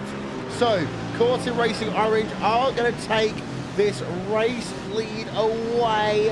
Almost certainly, yes they are, because Evolution Racing Team Riley Preston 28.6 seconds on pit road, Core Sim Racing Orange to the front of the field once again, and actually it's 11 plus seconds there, the gap pull, and coming out on pit road right alongside the American Racing bank car, but they can't overtake until they come past that white line. I tell you what, Riley Preston will be absolutely spitting feathers that he's come out right alongside that car. He didn't need that. He has got a gap though to the VRS Quanda Simsport car of David Williams. So those guys, just checking the timing screen, 16.5 seconds between them. So Evolution Racing Team, you would think that they will be able to, one, make it to the end now, and two, be able to hold on to that podium position. Simon Fugel now, question is, when does he come in? Because they pitted about 7 or 8 laps later than the 27 car, so that 28 car is only on lap 22 of their stint. They can really push this on a little bit further. And then you'd argue, Paul, that if they can push it that late, they should be doing a splash and dash, but they are only 28 seconds ahead of their rival, Core Sim Racing Orange and Isaac Price. Yeah, and that's it. And that's why I said right when we had the second pit stop of these guys, after that pit stops, that they hadn't had enough of a gap to be able to make that 3-stop work. It's a good, really good idea and really good effort, and they've done a fantastic job of keeping up with the pace of that Core Sim Racing Orange car, but just not quite enough to be able to work it. Traffic maybe coming into play as well, but overall they've just not quite had the pace of that 24 car. Yeah, the only good thing right now for Simon Fugel is that there's a lot of traffic between himself and the Core Sim Racing Orange machine. As we're just having a look there at the number 24 through that first chicane as we go on board of them right now. That's a lot of traffic that he's going to have to get himself past. Blue flag rules, of course, Jake, are in operation in the series, but still, you catch someone in towards the second chicane, you lose yourself half a second easy. Yeah, and it doesn't matter if it's blue flag rules or not, you will always be held up trying to get past cars that, you know, are still there and will have to try and get out of the way at some stage during the run. He's got to get through this train of 4. He's already got past 1. That car that he managed to get past was Moritz Lothner there of the Hoyksingvelcool Motorsports car. Now he's got to get past Antti Pajala's Glacier Racing BES car. He's got to get past the Team PPR machine, and he's also got to get past Triton Racing as well. So 3 cars all in the line, all having to get past, and all line astern in terms of the battle here, and that's not what Isaac Price even would really want in this situation. For a driver like, say, you look at Riley Preston, that's exactly what he wants. Yeah, indeed. So as the gap's come up by at least half a second on this one lap alone, and well, Riley Preston, saying that about Isaac Price, hasn't gotten past any of those drivers, Paul. No, he's getting stuck in that queue of traffic there. I don't think he needs to panic too much about it, though, to be honest, Will. I think he's kind of safe there. Yeah, he's got those 4 cars in front of him, but that's also giving him a little bit of a draft and able to push forward. David Alexis Jordan, by the way, 30 seconds stop and go. Because of instant points? Instant points, Yep. It must be. Yep, it must be that. The gap's up then to 29.5 seconds last time by. A second slower was Isaac Price over Simon Fugel, as they're going too wide ahead of them as well. That is going to be close there, as it's the Team PPR car just losing a position to, I believe that was a Glacier machine. That's another second loss down the first sector for Isaac Price, as now he goes past the Team PPR car, and that is Glacier Racing just ahead of them. 3 cars still to go past, being held up even more through the second chicane is that driver of Isaac Price. Races are won and lost in these moments here, Andy. They definitely are. I think right now, after Isaac Price, though, you have to keep yourself cool. You have a significant time advantage over that Evolution Racing team number 27 machine of Riley Preston behind. If you're Isaac Price, you just came out of the second Lesmo. Well, Riley Preston, he's not even gone into the first one yet. Yeah, he might be losing time to that 27 machine, but that 27 machine, if he has any hope of catching Isaac, is going to have to drive himself through that traffic as well. And you know the 28 machine, he's probably going to have them more than covered. He's in pit lane right now, and here's Isaac Price working his way through Ascari on the accident. Big pileup actually in the Ascari chicane behind. That Thomas, Maurice Lohner, and John Philippe, actually no, I take that back, not Philippe. Andy Gordon in the PPR car involved as well. Yeah, we'll get ourselves a replay of that one as and when we can. Evolution Racing Australia, though, on pit road. Final time today. Pit stop time then for Simon Fiegel. He saw that maybe he might be able to get an advantage, but already lane time 32 plus seconds. Lost the race lead already to Isaac Price. Gonna lose P number 2 to Riley Preston. 23.8 seconds, out and away he goes. The question is, actually, will he lose P number 2 to Riley Preston? As they come out of pit road, yes. The answer to that question is yes, but not by much there, Paul. Yeah, it's really close between those two. Battle of the teammates, and, well, Riley Preston, he'll be thanking his lucky stars that he had that car in front of him to give him a little bit of a draft there down the pits just to help him. But, yeah, Isaac Price now, he's got a 15.5 second gap over Riley Preston. Really, Preston on really old tyres now. You would think that they can't get the win, but second and third for Evolution Racing Team, that would be a really good result for them. Yeah, and of course they're one of these teams that are both driving the McLarens. We don't think necessarily, Paul, they're going to be strong all season because they're in McLarens, but still 2 and 3 for Evolution Racing Team. Fantastic start to their campaign.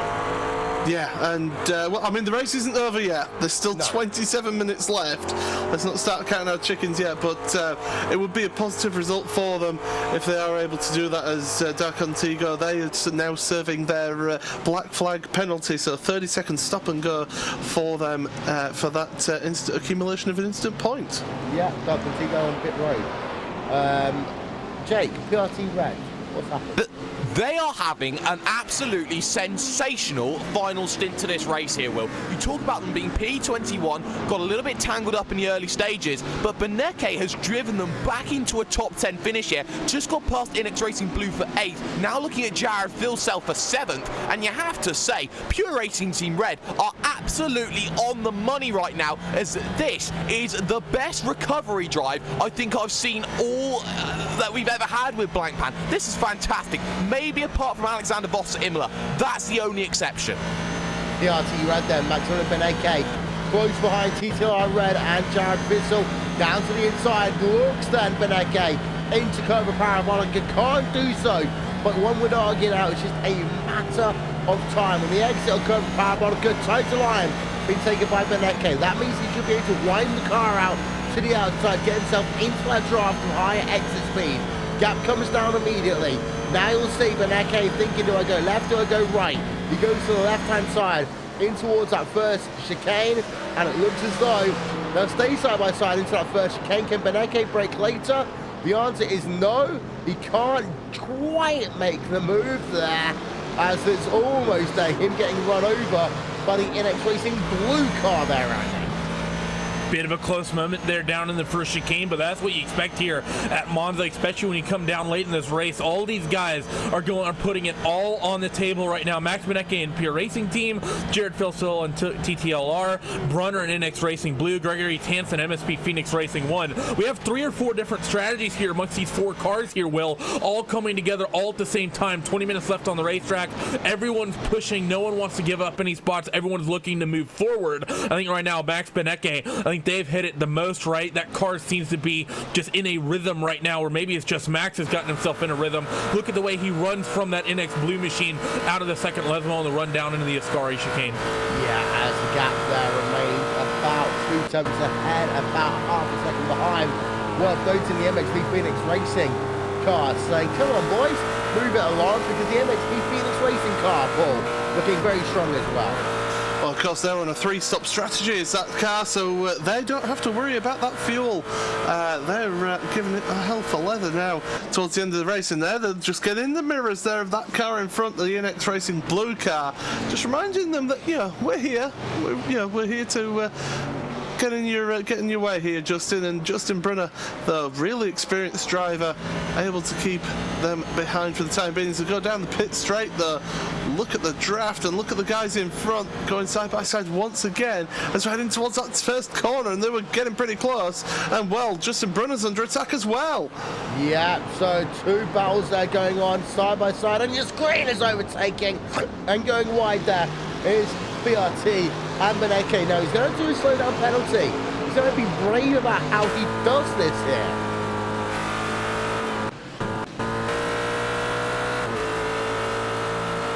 He allows him past and does so just without allowing NX Racing past. That is how to do a slowdown penalty, Paul. Yeah, you just got to bleed off the throttle, let it slowly, because you've got a little bit of time to serve that slow down penalty, so you don't have to just slam onto the brakes and serve it immediately. Just bleed off the throttle there and just just let the car accelerate, but not quite as fast, and serve that penalty, and then away you go again. You've not actually lost too much time. As we'll just see that from Gregory Tanton. We'll just go on board with him. There we are. You just see him pulling alongside that number 17 machine, coming down in towards that second chicane, onto the brakes. But actually, no. That number 17 machine is just able to get ahead as they are still battling it out right now. Fantastically close battles going on along your field. Matt Backham is here, stood by Randy Turner. It's not been the great race for you guys at VRS SimSport overall. Only car that's really running strong is that number 8 machine that's currently lodged itself into the 4th spot. But for that BMW and that other Mercedes, well, not really been the race you want. No, not really. The number 8 car is doing a great job, and we knew the BMW would struggle here, so that was kind of to be expected. But it's a real shame to see what happened with our car. I think Jurgen had a disconnect a few laps into the stint, and then things got even worse when Jeremy also had to reconnect. So I think without those issues, we would have been pretty safe for P5 at the moment, but instead we're at the back of the field. Moving forward in this championship, this opening round, the McLarens have been dominant here at Monza. What do you as a driver expect the McLarens to be able to do as we go down this championship? Do you think they'll still be strong, or do you think it'll be someone like last season where they're not quite as competitive? I don't think they'll be as dominant as they are here. This is by far their strongest track, but I still think they will be in the running everywhere, maybe apart from Brands Hatch. So I think it should be a lot stronger of a car over the whole season. But we'll just see. We're not quite sure about the McLaren, honestly. All right, well, thanks for joining us, Mac. We need to get back to the post-race coverage. Before we let you go, any shout-outs? Anyone you'd like to thank? Yeah, I want to thank the team, and especially Jurgen and David and Mitchell for helping a tons with the setup this week. And thanks to our partners, Virtual Racing School, Heusenveld, SimGrip, Antwerpen, and JRT. And thank you guys for the broadcast. Thanks for joining us today, Mac. Will, we're going to throw it back to you. Yeah, as we've got ourselves 21 minutes remaining in this event. Still keeping an eye out, Jake, though, on B7, 8, 9, and 10 going on right now. GTR Red, PRT Red, Phoenix Racing, NX Racing Blue. Yeah, and you can see this 4-car train still there. Brunner holding on to the back of it there, the USF 2000 driver. So you look at this, Gregory Tanson, incredibly quick as a driver, does a great job to get to the end. Beneke, arguably one of the quickest endurance guys in the world, and one of the most underrated ones. You can see they're all trying to go down to the inside. And you can see it's late trying from Beneke, but he's not going to get it on Jared Filsell just yet. And for Jared, he's holding on to this one, and he's doing a job defending here. TTL are red. They don't get enough credit for what they do, and Jared Filsell, he's doing well, but you can see trying to force his way to the inside. Hello, Beneke.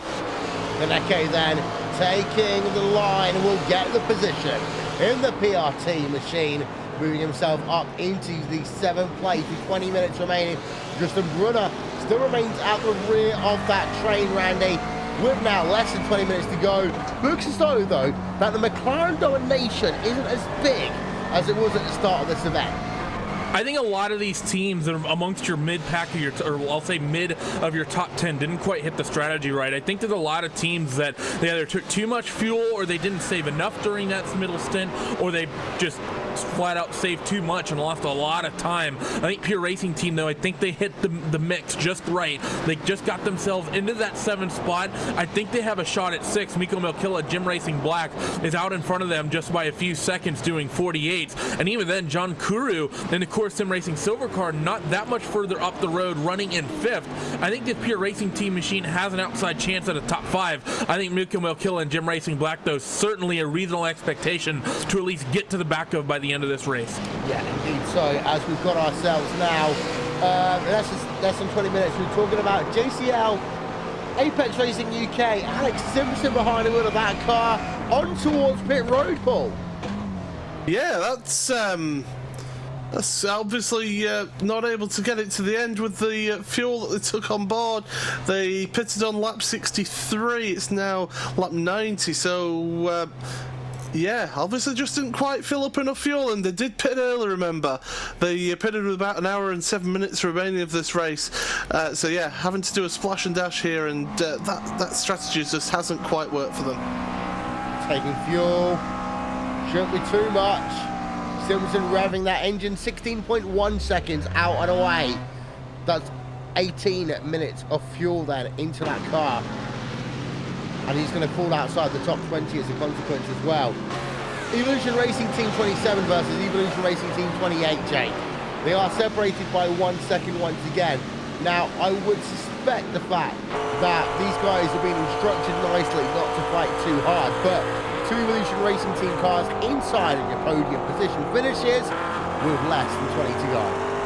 Well, the question is, are they going to be playing multi-rules, or are they going to try and maybe give us a showdown for the final ends, for the final 2 spots on the podium?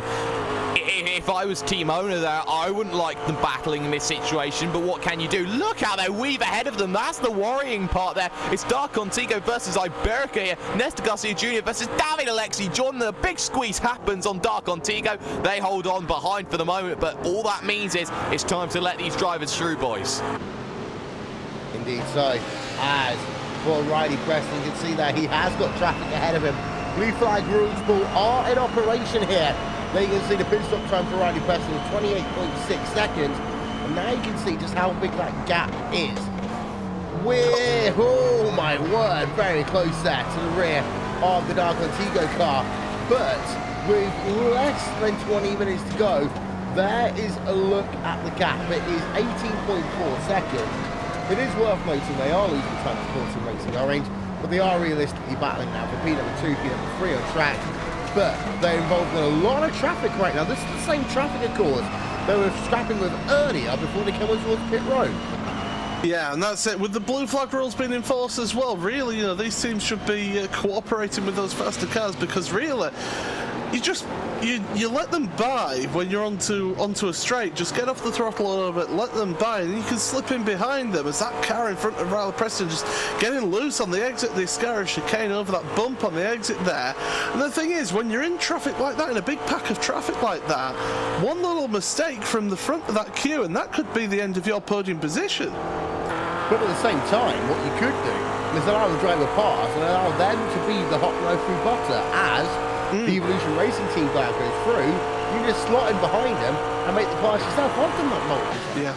Yeah, and it's intelligent racing. It's a thinking man's game. You know, people just turn around and say, oh, you just got to go fast. No, there's a lot more to it, and it's thinking 2, 3, 4 corners ahead of yourself, or even a lap ahead of yourself, setting people up. And if you've got lap traffic guys coming through to lap you, and you're in that battle, let them pass at a place which suits you, and then when they're going to make that move, just follow them through. And it's a thinking man's game, is motorsport. But look at Max Mackham now, closing up. Yeah, as Maximilian Beneke just having a look there at the battle between himself and Jim Racing Black in the last 3 laps, he's gained at least a second over the Gym Racing black car. 1.1 second on lap number 89, 1.5 on lap number 90, 1.1 again on lap number 91, Jake, as well. We are going to use the adage, catching is one thing, passing is another. Well, for BRT Red, they've got themselves a good 7-8 laps of this event to go. They're going to try and use that to get themselves up into P number 6, because realistically they can't get a top 5, but they may well be able to get themselves up one more position. And every point is vital in this series. It doesn't matter who you are, where you are, and who you're fighting with.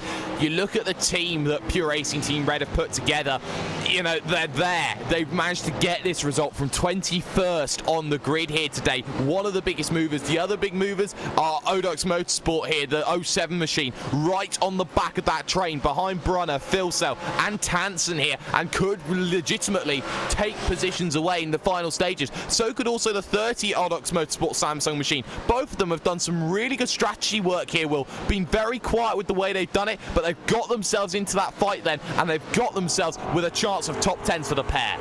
As also, you've got yourself TTLR Red versus NX Racing Blue, and well, NX Racing Blue just in front of closed off for 3 laps, then got himself right into that dirty air, Randy. That's the battle for P9 and 10. Yeah, this fight, I mean, all sorts of fights heating up out here. Justin Brunner running through Parabolica, Christian Mazzano and the Odox Motorsport machine just trying to follow suit with TTLR and Jared Frissell behind as they come down your long front straightaway. Gregory Tansen right now is essentially the hot knife through butter of this pack. So right now, if you're Jared, you're a little bit happy that at least you're not cutting the air through for NX as you make the run now down into corner number 1 with about 10 minutes left in your motor race. So all going to stay single file, but Pure Racing Team all over the back of Gym Racing Black last time by 9/10 of a second with the advantage for Max Benecke. They come out of the first chicane and work themselves through Curva Grand for the 93rd time. Yeah, towards the second chicane they're going to come right now, Jake, as the gap is 4/10 of a second with 13 minutes to go. 4/10 a second at the moment, not enough to make the move. You can see just how much he closes up then on the brakes, using the Variante della Roggia to his advantage. Lesmo won then the next place to try and tackle here. You can see just taking this one a little bit carefully. Maybe the run up to Ascari is going to be the case. Maybe he wants a clear path into turn number 1. They can't stay behind for too long here because Tansen will close up, so will Philcell, so will Brunner, so will Manzano, and maybe Andrew Rodriguez as well in this one. So now it's a case of how quickly can Benecke make that move, and can he break away, or will the drivers like the teams like MSP Phoenix close back up and cause more issue? As we continue to look then at this battle for P number 6, Gym Racing Black last time by 147.7, PRT Red 146.8. Out of the Ascari chicane towards now the inside will go Benecke in towards Curva Parabolica. That was made very, very easy. Benecke up into the 6th position with just over 10 minutes of this event to go behind. You've still got more battles going on. That is between TTLI Red, NX Racing Blue, Odox Motorsports, and Odox Motorsports going on right now. Odox Motorsports, Samsung 07, having a look at them. 30 is in the pits. Yeah, as teammate, Odox Motorsports 30 indeed. Andrew Rodriguez then splash and dash for them, Randy. Actually, I think that's both the Odox Motorsports cars we've seen been short today. No. But those guys...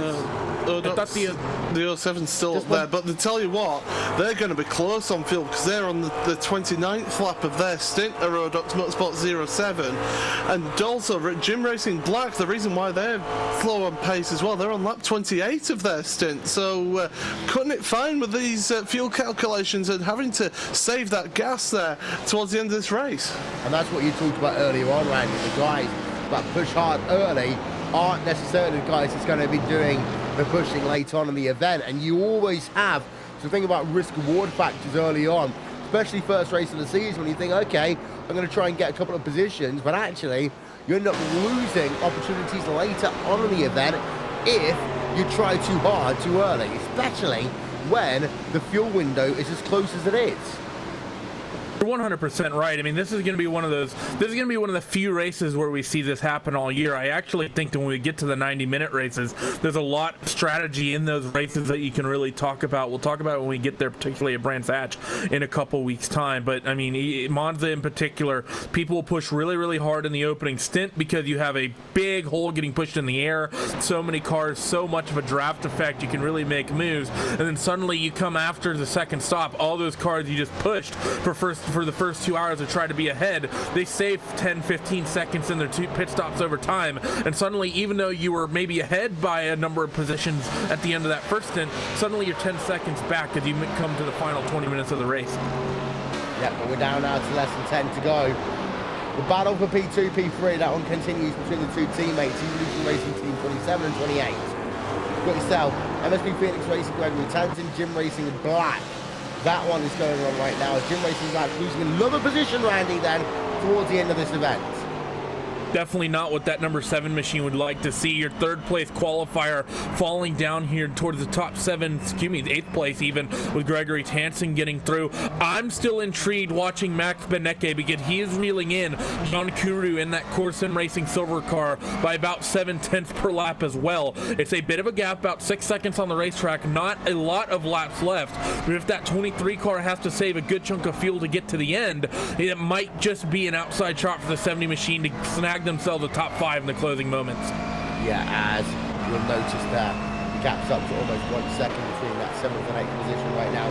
Behind ANX Racing Blue versus TTLR Red, that one is very close between the two of them. ANX Racing Blue can't make the move in towards the Ascari chicane, but they'll now come down to, can they get a better run out of Ascari? They might just run a little bit wide. Yeah, they both run a little bit wide there on the exit of Ascari, now towards Cobra Parabolica. They come. NX Racing Blue down to the inside, looking for P number 9, getting P number 9 in towards Cobra Parabolica. Well, Jake, that one was easy. It was, but it's not over and done with because Phil Sell will now try the up and under here. Going to try and get the slipstream back then on the driver, Justin Brunner. And yeah, Phil Sell there is sitting there, is waiting. And don't count out Odox Motorsport Samsung there. The 07 machine is in the mix and he's going to make the move then. It's going to go straight to the inside and Phil Sell's box. So he's got nothing then in terms of making that one. And you can see he's going to get a 2-for-1 then down the inside. And there's the power move that Phil Sell made earlier. Now it's Turner Manzano who chops the nose aggressively, but here comes back the driver, Justin Brunner. Yeah, but let's not forget that Odox Motorsports, we know, are light on fuel. So is this a bold move by them, or is this them just being a little bit stupid here, Paul? They could have saved a bit more fuel. Well, this is it. Yeah, they could slot in and save that those extra just little bits of fuel to get them to the end here. They've now dropped back behind, so they're down to Justin Brunner behind that Odox Motorsports car, but they're on lap 31 of their stint. We've been seeing drivers going to lap 33 on their stints in this one. There's going to be a bit of fuel saving needed because we've still got 7 minutes remaining in this one. Yeah. Well, don't forget you have Miko Milkilla just ahead.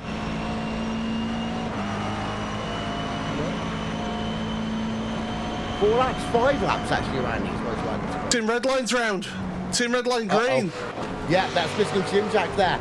That's down at the exit of the second Lesmo in that 4GT. Paul, talk us through it. Yeah, so they got a bit of a little bit of a twitch on the exit of the second Lesmo, got onto the brakes, and that's meant that the Hosenveld Core Motorsports car just got into the back of them there. And they started going forwards, almost took out another car, but stopped the car in time. Back up and running, but that's dropped them down a few spots now, down to 14th place. Yeah, there we are. Just having a look on pit road. On the exit of the first Lesmo in towards the second, as Odox are indeed on towards pit road, so it's all for nothing for them as the core sim racing Mercedes does tag them as well. We'll keep an eye out on that core car, figure out which one it is, but Odox Motorsports then on pit road, Randy. On pit road indeed, and Christian Mazzano, very short stop, comes in, just tops up the fuel, and then gets rolling. I said that both Odox Motorsports cars were short about a half hour ago. That was just me, I think, looking into the future and seeing that Mazzano was going to have to pit. Yep, out of the way he comes. Then back out into a lot of traffic, actually. Loses the position to Crossmaster Mazzano Red. does just lose one. Also, almost the Orion Race Team car. But you just see that on Fulvio Barazini. Well, that one was close between Barazini and the Odox Motorsports car, Jake. They came out pretty much side by side. Yeah, you don't want to be coming out side by side. That is a little bit worrying when something like that does happen. You've got to be careful and you've got to manage how you place that car when it gets into that situation. So Manzano, good job from him. He keeps himself back in this one ahead of Barazini's Orion car. That was for P number 18 on circuit there. So that was very crucial in terms of their fight. So when it comes right down to it, though, it's not going to be the points they wanted. But, you know, they paid a price for not being able to get it to the end. Ravana Yellow, Luke Van Schaik versus Nathan Chartner. This is for P number 14 on track, Paul. And it's Inex versus Movano. We thought we were going to see a lot more of Inex and Movano in this series. So far, both teams running pretty much in the mid-pack. Yeah, it's not been Movano's race today, of course, getting that penalty right at the start of the race, having to serve that. So that put them a little bit out of sequence with everyone out of position on track, and they've had to fight their way back forward, of course, starting in 10th place. We haven't a change of position. Jim Racing Black have lost yet another position now, so they're down to 9th, and they're going to come under pressure from TTR LR of Jared Filsell. Although those cars are pretty close on fuel as well, so a few of these cars have been pushing it to the limit here. And well, Thrustmaster Movano Yellow moving through there, nicely taking the position. And look at the Pure Racing Team car just in the way there on the exit of the first chicane, the Rettifilio. Luckily not tagging them there. Yeah, we saw Team Red Light Green on pit road, as well as one of the Vortex Sim Racing cars, both late on in this event. 3.5 minutes to go.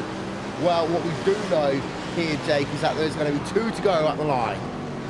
Yes, there will here, and well, it's been a very dominant performance, you could say, from Core Sim Racing, and you wouldn't expect anything less from them. They made their intentions clear. They've made some great signings over the winter and into the spring, and they've emerged, you know, like a butterfly, you could say. Absolutely majestic, making a real statement about what teams they want to be fighting with, where they want their championship ambitions to be.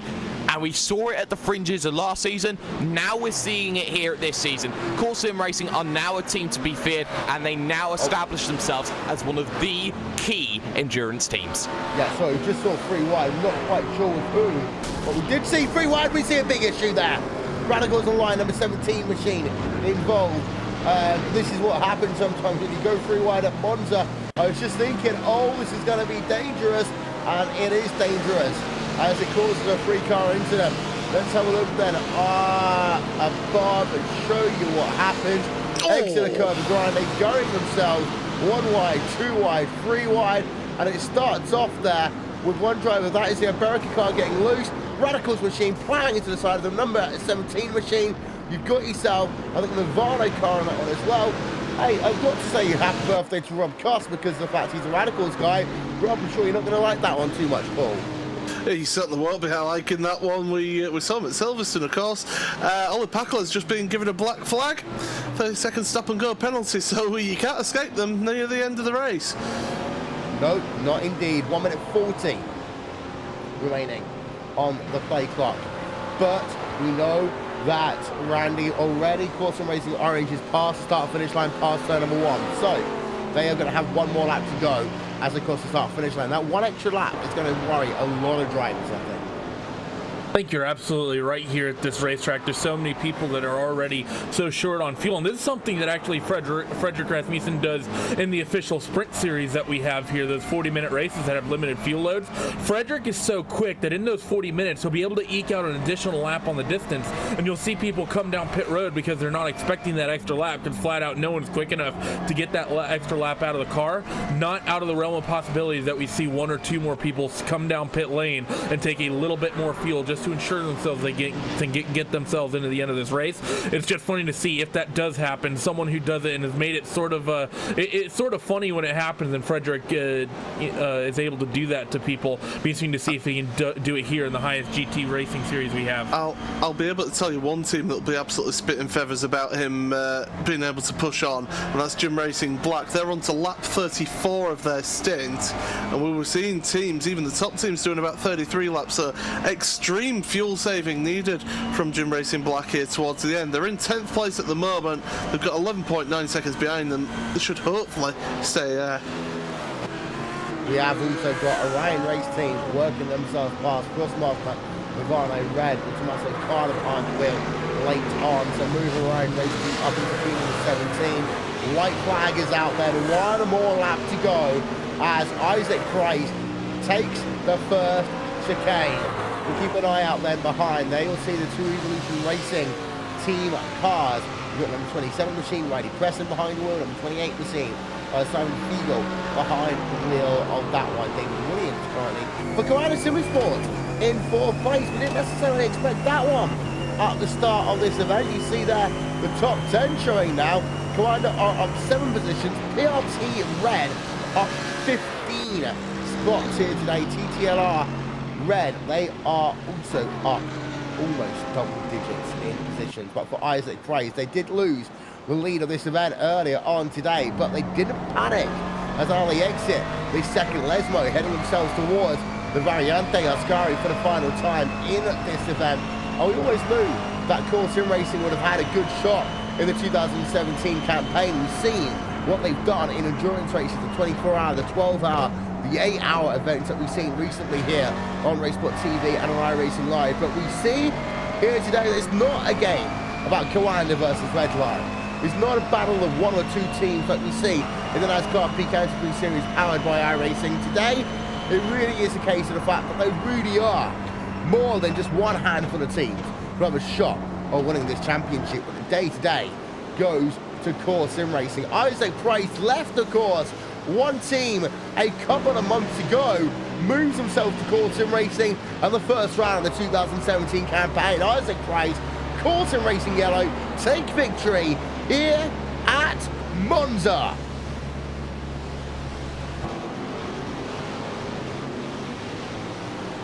Ronnie Preston's going to come home in second place in just 1 moment's time.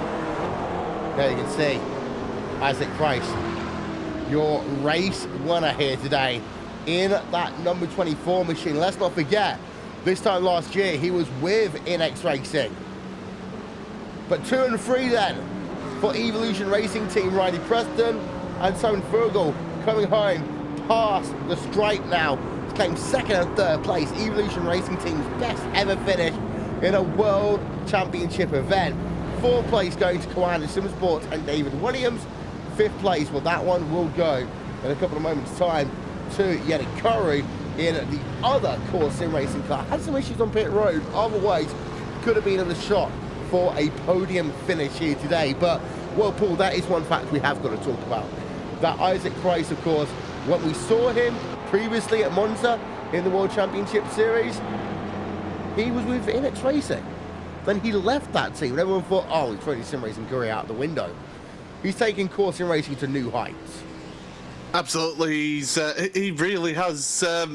He's shown what a good driver he is in endurance racing, and also in this series as well. Jim Racing Black, by the way, has dropped down to 12th place after having 13th place, sorry, after having to make a splash and dash on that final lap. So disaster for them. But Isaac Price, fantastic effort from him and the team. Don't forget Frederick Rasmussen. That those first 2 stints that he ran, just absolutely imperious. And Evolution Racing Team, they pushed them. Yeah, don't get that wrong. They pushed them, but Core Sim Racing Orange, they must have felt very confident when they saw those cars going in for a 3-stop strategy.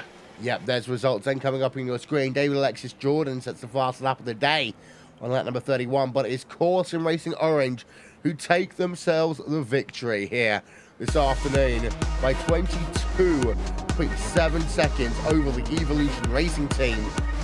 2 of the Evolution Racing Team cars on the podium. Number 27, Riley Preston in second. and Evolution Racing Team 28 with Simon Fugel in a 3rd place. We talked earlier on about how qualifying was top 10 for McLaren, but actually in the race we do have 2 Mercedes and 1 Ford in the mix. It was the Audis who arguably struggled the most here today, but it was the day of the McLaren. You notice the fact that you've got 7 of them inside of your top 10. As we cycle on back and show you more of your first Audi down to P number 17 here today. That's a shocking one. Behind further, you'll notice that the remainder of the results coming up on your screen. Overall, it's not been a bad day. BMW struggle, of course, dramatically as well. You can see the top one of those, P number 21. And at the very end, you'll see the retirees from your field. We had a couple of them. American Racing Interactive involved in an incident towards the end of the event. Mr. Garcia Jr., of course, involved in an incident early on. Radicals Online Pirates involved in an incident later on in this event. Gale Force Sim Racing and PRT Yellow all out of this event. We're going to step aside for one brief moment. Back with more after these messages on Racesport TV and on iRacing Live. iRacing, you wanted the best, you got them for a breast. Often imitated, never duplicated. The greatest show under the world of outlaws.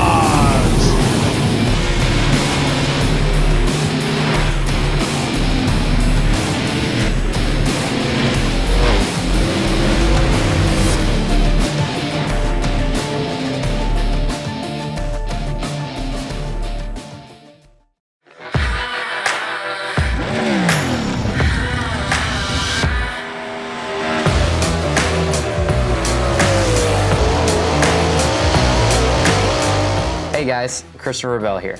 As you guys know, iRacing is coming out with dirt and it's been a long time coming. So I'm here today to kind of show you around the sprint cars and hopefully give you some insight for whenever you first drive it.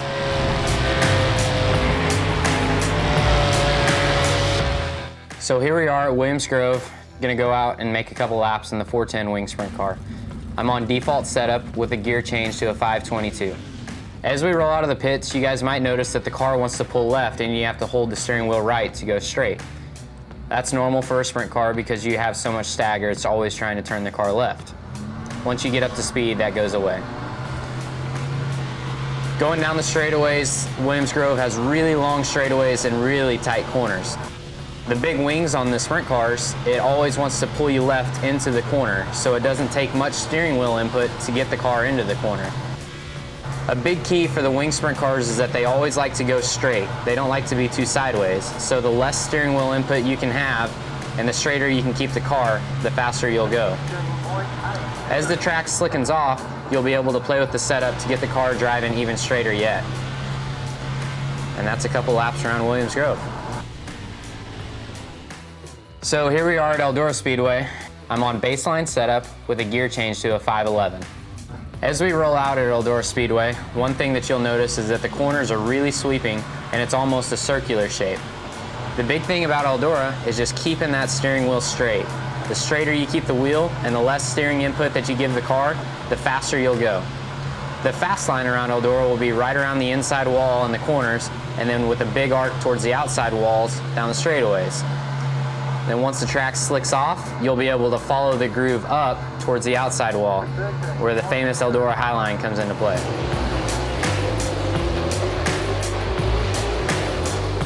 So now we're at Volusia Speedway Park with the 410 wing sprint car. I'm on baseline setup with a 511 gear, the same as what we ran at Eldora. Whenever you roll out on the racetrack, you'll notice that Volusia is similar to Eldora. They have long sweeping corners, and it's kind of circular in shape. At Volusia, whenever the track is fast, you'll want to be right down against the concrete wall in the corners with a nice big arc down the straightaway. Whenever the track starts to slicken up, you'll be able to follow the groove up higher and higher. Whenever you get into turns 3 and 4 though, the groove might get up onto the shelf, which is the flatter section of the racetrack, and then it becomes very difficult to exit turn 4 without getting into the wall. And that's just one of the characteristics of Volusia Speedway Park. Hope you guys have fun.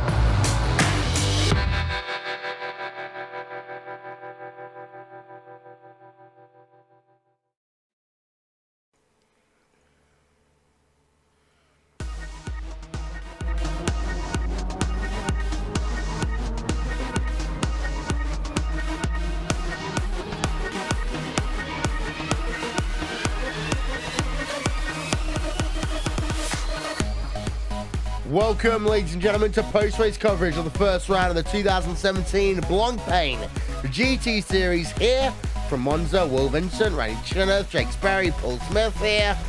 Paul, overall, very interesting first round of the championship. Fantastic first round of the championship. Nice, clean racing in general. So really good performances from some of the drivers, and interesting how the strategies worked out as well for those teams all the way through the field, and seeing how some of those teams that started pretty much near the front of the grid ended up further down the field. So strategy playing a big part in this one today. Yeah, indeed. So as we've stood by now with your race winner, that is Isaac Price here this afternoon, straight this evening, depending on what part of the world you're in. Corsim Racing Orange taking home victory on Isaac. We talked about the fact 1 year ago you started the series with NX Racing, left that team, you joined Corsim Racing, got yourself your first ever World Championship victory. Talk us through it. Yeah, I mean, it's really been an epic few months, really. I mean, we've all been kind of building things up, and we knew we had a lot of potential, and seeing the way that the car choices went for this first race, we knew we had a great chance to go for the win in the first race of the season, and to pull it off in such a comfortable fashion was really motivating for us. Well, talk about this race, talk about the qualifying first of all. Half a second above you, anyone else, including your teammate there. Just how hard were you guys getting that qualifying set up, and how important was qualifying for this event? Well, I mean, to be honest, qualifying wasn't particularly important as long as you qualified near the front, because of the way that the draft is here. I mean, it's always one of those races where it's all about tactics, and I think that was pretty much the whole way the race went. It was quite a hard race to read, probably.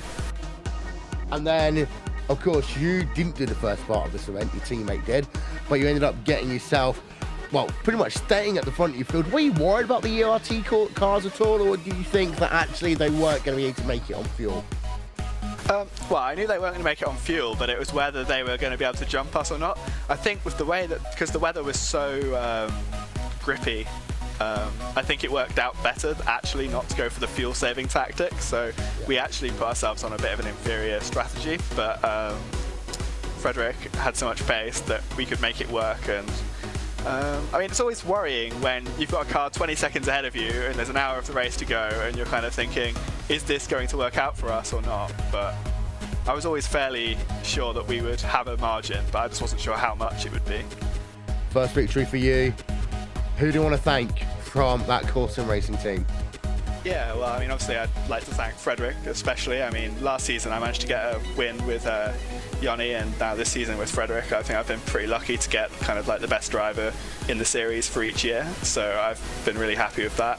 Obviously just thanks to the whole team for making it grow and be at the special place that it is. I'm really happy here. So Corsim Racing taking the spoils then here today at Monza. Second place goes to the Evolution Racing team car. Gonna hand it over to Jake Sperry, stood by with two drivers from ERT, Benjamin Smith and Riley Preston. Benjamin Smith and Riley Preston then second place overall when all was said and done. Ben, I'm going to come to you first, as you took the early part of the stint. You know, it's a very difficult early start when you get into the traffic. You're dealing with 5, 6, 7 cars all around you in a train, but it was very clear the intent from Evolution Racing team early on that you wanted to make positions early in the event. Yeah, the start of the round, looking at the weather, I thought there's definitely no way we're going to be able to two-stop this, and obviously that would have been what we wanted to do. It was a bit warmer, but yeah, with the cold weather, it was definitely the case that we had to push through and try and just go flat out the whole race. But you had to go flat out, and of course you handed over to Riley Preston when all was said and done. And well, Riley, old tyres for you when you got onto the car, a very difficult challenge for yourself, and lap traffic becoming a bit of a factor towards the end of the race. Granted, the result was there and was already secure, but you know, how difficult is it to deal with lap traffic around here? Hey guys, yeah, getting onto those worn tyres at the start of my stint was very sketchy, and coming up behind that lap traffic, you know, most cars were not too bad to navigate, and I actually had one car ahead of me for pretty much my entire final stint, just giving me a draft, so that was nice. And yeah, it was good to just keep it in front of Simon and get the second place. Certainly was for you guys, and of course both of you. I'll talk to you both on this final question before we hand it over. Next week, well, in a few weeks' time, we're going to be heading to Brands Hatch, a very different circuit in terms of characteristics. How do you think you'll be feeling in terms of the McLaren moving on forward? Yeah, look, very different indeed to Monza. Early testing would indicate that perhaps it's not as bad as last year might have proved for the carb. Hopefully we can get some good work under our belt and maybe get a good setup going. Well, then in that... Well, Riley? Nothing. I just agree with what Ben said. Fair play. Anyone you'd like to give a shout out to or thanks for second place then this afternoon? Yeah, massive thanks to the team. Like all the boys, all the GT3 boys over at Evolution Racing Team put in a massive effort this week, and we got the setup pretty much to where we wanted it to go. There's a lot of faceless people behind this that have made sure that we got up as high as we could, and especially Blackie for doing a triple stint early on in the Bez race prior to the race. Yeah, massive thanks to all the boys, and I'm sure Riley would say the same. Certainly will then. Big thanks to our fantastic spotter as well, Ian Ford. Did a wonderful job there. Certainly was there. So that was the Evolution Racing Team, their 27 machine coming home in second position. Will, who's standing by next? Next place is third place. Simon Fiegel et al. From the Evolution Racing Team, number 28 machines to buy running NF. Simon, what a run it was from you guys at Evolution Racing Team. One of the kind of sleeper teams that a lot of people I think may have written off coming into this championship. You guys come up with a strong 2-3 finish tonight. How'd it feel from your perspective? Yeah, no, it was pretty sensational. You know, I think a lot of people had sort of, you know, we're kind of in the background here in Australia, so, but I think with Andrew even taking out the BSS season title last season was pretty amazing. So we certainly knew we were up for a red hot go tonight, and spent a lot of time thinking about strategy and took the risk, and it ended up paying out for both teams. Talking about your teams, both teams decided to opt for that 3-stop strategy. A lot of people didn't think it would quite work out. We needed to take you out of the realm for the win. We didn't have any idea you'd be on for second and third place. However, while both teams went for that 3-stop strategy, you both sort of did it a little bit differently. What was the decision making where you decided the 28 car would do it one way to a certain extent, the 27 car may do it slightly other, just basically splitting the stints up slightly differently? Yeah, I think it came down to a bit of personal preference on how we thought it may pan out. I think taking no tyres was the riskier option.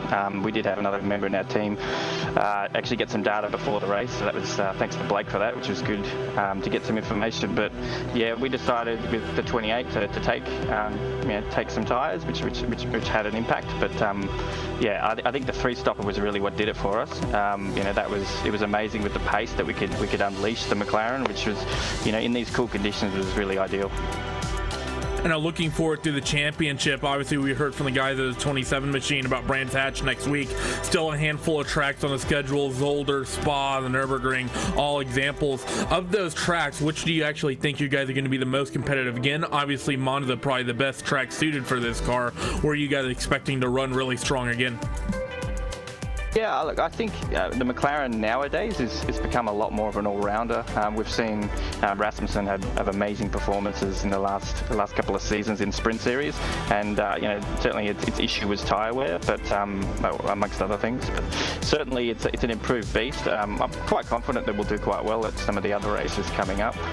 Undoubtedly, Monza was number one. I think we all knew that, but I'm pretty confident that we can do well at many of the races moving forward. Well, that's definitely reassuring. One of the things I was definitely looking forward to is seeing people being able to run this McLaren strong in this championship, and we definitely seem to have a fair bit of teams running it. Before we let you go, who would you like to plug? Yeah, look, big thanks to our long-term sponsors, Logitech G. They're an amazing sponsor of ours, have been for some time now. MPMS Racing Simulators as well, great bunch of guys. Jogwheel Timing, we couldn't do this without them, and certainly GTI as well that we also have on board. So now a good bunch of sponsors, but it's a big thanks to the whole team. Everyone's a big team effort to get both cars there, and yeah, amazing result for the team. Well, that was Simon from the Evolution Racing Team number 28. Who's going to talk to Coanda? It's going to be Paul Smith, the one and only. Yeah, absolutely. And well, standing by with David Williams and Mitchell de Jong from VRS Quanda Simsport, finishing 4th place after qualifying 11th. And well, you're the highest placed car that wasn't a McLaren. Just talk us through that race, how you've worked your way through the field in that one. Yeah, I mean, it's quite a good result for us. I think our car was a little bit slower than the McLarens here, so P4 is kind of like a win for us. So yeah, just tried to be patient, save as much fuel as we can, and execute the strategy well, and I think it worked out pretty well, and David did a great job bringing it home, and yeah, solid race. Well, you were very much sort of like one of the silent teams coming through the field. We weren't really mentioning you much on the broadcast, because you just slowly, methodically seemed to just work your way through that field. And was it just a case of just hitting your marks, making sure you're hitting that fuel saving when you need it, and going for the opportunities when they arise? Yeah, for sure. The McLarens are so much faster than us, so we could really just follow with them in the draft and save a lot of fuel, and kind of try to beat them in the pits, things like that, and seemed to work out. Didn't really have too many battles, and yeah, it was a pretty clean race. And David, of course, bringing yourself into this as well. You finished off the race for the team that last hour. Able to finish up in 4th place. You must be pleased in getting that result with the help of your teammate. Yeah, absolutely. Mitchell did an absolutely awesome job. Pretty much, I basically just had to carry the car home. There was a little bit of a concern with the lap count. It was 101 laps in the end, and it was kind of only halfway through my final stint when we sort of realised that, and I had to save fuel. But you had the gap between yourselves and Core Sim Racing Silver there, that you were able to do that. So, looking forward to the next round in a couple of weeks' time. Brands Hatch Grand Prix circuit, a 90-minute race. What's your guys' thoughts on that one? Do you think you'll be up there competing at the front? Well, Mitchell won't be able to make that round, so pretty much just going to be me and Philip. So yeah, we're going to have to prepare really hard for that, for sure. Hopefully the Sperry prophecy won't be coming true next time. I mean, it's a very tough track to overtake at, so strategy will be key around there, won't it? Yeah, and qualifying obviously is going to be really, really key. Okay, well, before we let yourselves go, anyone that you want to give a quick mention to while you're here? Yeah, sure. Thanks to our sponsors, Virtual Racing School, Huissinkveld Engineering, SimQuip, Andwern Design, Joel Real Timing, and of course, thanks a lot for you guys for the broadcast. Mitchell, anyone you want to add? Not too much. You pretty much got them all. Just want to, big thanks to all the teammates and for such a good preparation for this. It's really going to be a tough race for us, but I think in the end, everyone did a really good job and it paid off in the end. Okay, well, thanks a lot, guys. VRS Quanda Simsport finishing 4th place in that Mercedes. Over to you, Will. Yeah, indeed. So, final driver to talk to here this evening is Ian Curry and the Core Sim Racing Silver machine. In fact, it's not. It's Thomas Lorenz. Thomas! Hello. P number 5. Talk us through your event. Yeah, it was a pretty good race for us, I'd say. The qualification was exceptionally good for us. At first I was 2 tenths behind Frederick, so I was like, man, that's pretty decent. And then they pulled off another 3 tenths, so that was a little disappointing for my own pace. But after that, a good start. We got off to a clean run after Frederick, but we decided to go for the fuel save strategy with 2 pit stops. And after the first pit, we took tires and we got a little mixed up in the field, so we lost some time there. But in the end, I'm very happy with the P5. Well, you didn't necessarily... sorry, I'm going to rephrase that question. At one point, it looked as though it could have been a 1-2 for your team. But things went a little bit awry at the pit stop. Talk us through what happened there. Well, after we decided to take tires after the first stint, so that dropped us a little bit back in the field because we also swapped driver after the first stint. Most of the teams, they didn't take tires, so we got caught up in teams that were on all tires, so our lap times were dropping because of that. But in the end, P number 5, a P1, P5 for your team. First round of the championship. You've got to be happy with that. Yeah, I'm buzzing. It's epic. It's such an amazing job done by Isaac and Frederick, and I couldn't be more proud of Frederick. So yeah, it's gonna be great, and it's gonna be like big things to come. Before we let you go, then, anyone you want to give a shout out to from that core silver team? Yeah, sure. The new paints that were designed by Christian Kiesner, he did an epic job on them, and I'm so proud to be racing them. So yeah, shout out to him. Of course, Mike, the team manager, also was really busy the last days, and yeah, the team in general was being fantastic over the whole event. So I'm very proud to be part of Core Sim Racing. Well done then to Core Sim Racing Silver, coming home P number 5 today. Time for Final Four. It's going to start with you first, Jake. Go ahead. Well, I think this was a very interesting event, and it sets a very good precedence moving forward. There's quite a few teams here that will be really excited about the prospects that have been done today. Pure will be excited, so will Core, as they've had the win and 5th place. Coanda will have a lot moving forward with them as well, but there will also be many teams that are disappointed with today's results. Dark Contigo won't be happy. You look at the likes of, say, Hoiksingveld Core Motorsports, they will be incredibly unhappy with the way that their event ended for them, and Redline won't be too happy with the results they got today. There's a lot that can still happen though, and Brands Hatch will be a completely different ballgame. Yeah. Randy? I think it was a fantastic first race at Monza. I cannot wait for the 90-minute races at Brands Hatch and as well as Zolder. Obviously, Brands Hatch next on the schedule. Basically echoing what Jake said there. A lot of teams really underperformed today that performed super strong all season long last season. You think Heinzville Core Motorsports. NX as a whole underperformed. Coanda as a whole underperformed. Redline just flat out underperformed as an entire entity. Nonetheless, as a whole, I think going into Brands Hatch, gonna be interesting to see which of those teams are able to balance back, which teams can. And over to you, Paul.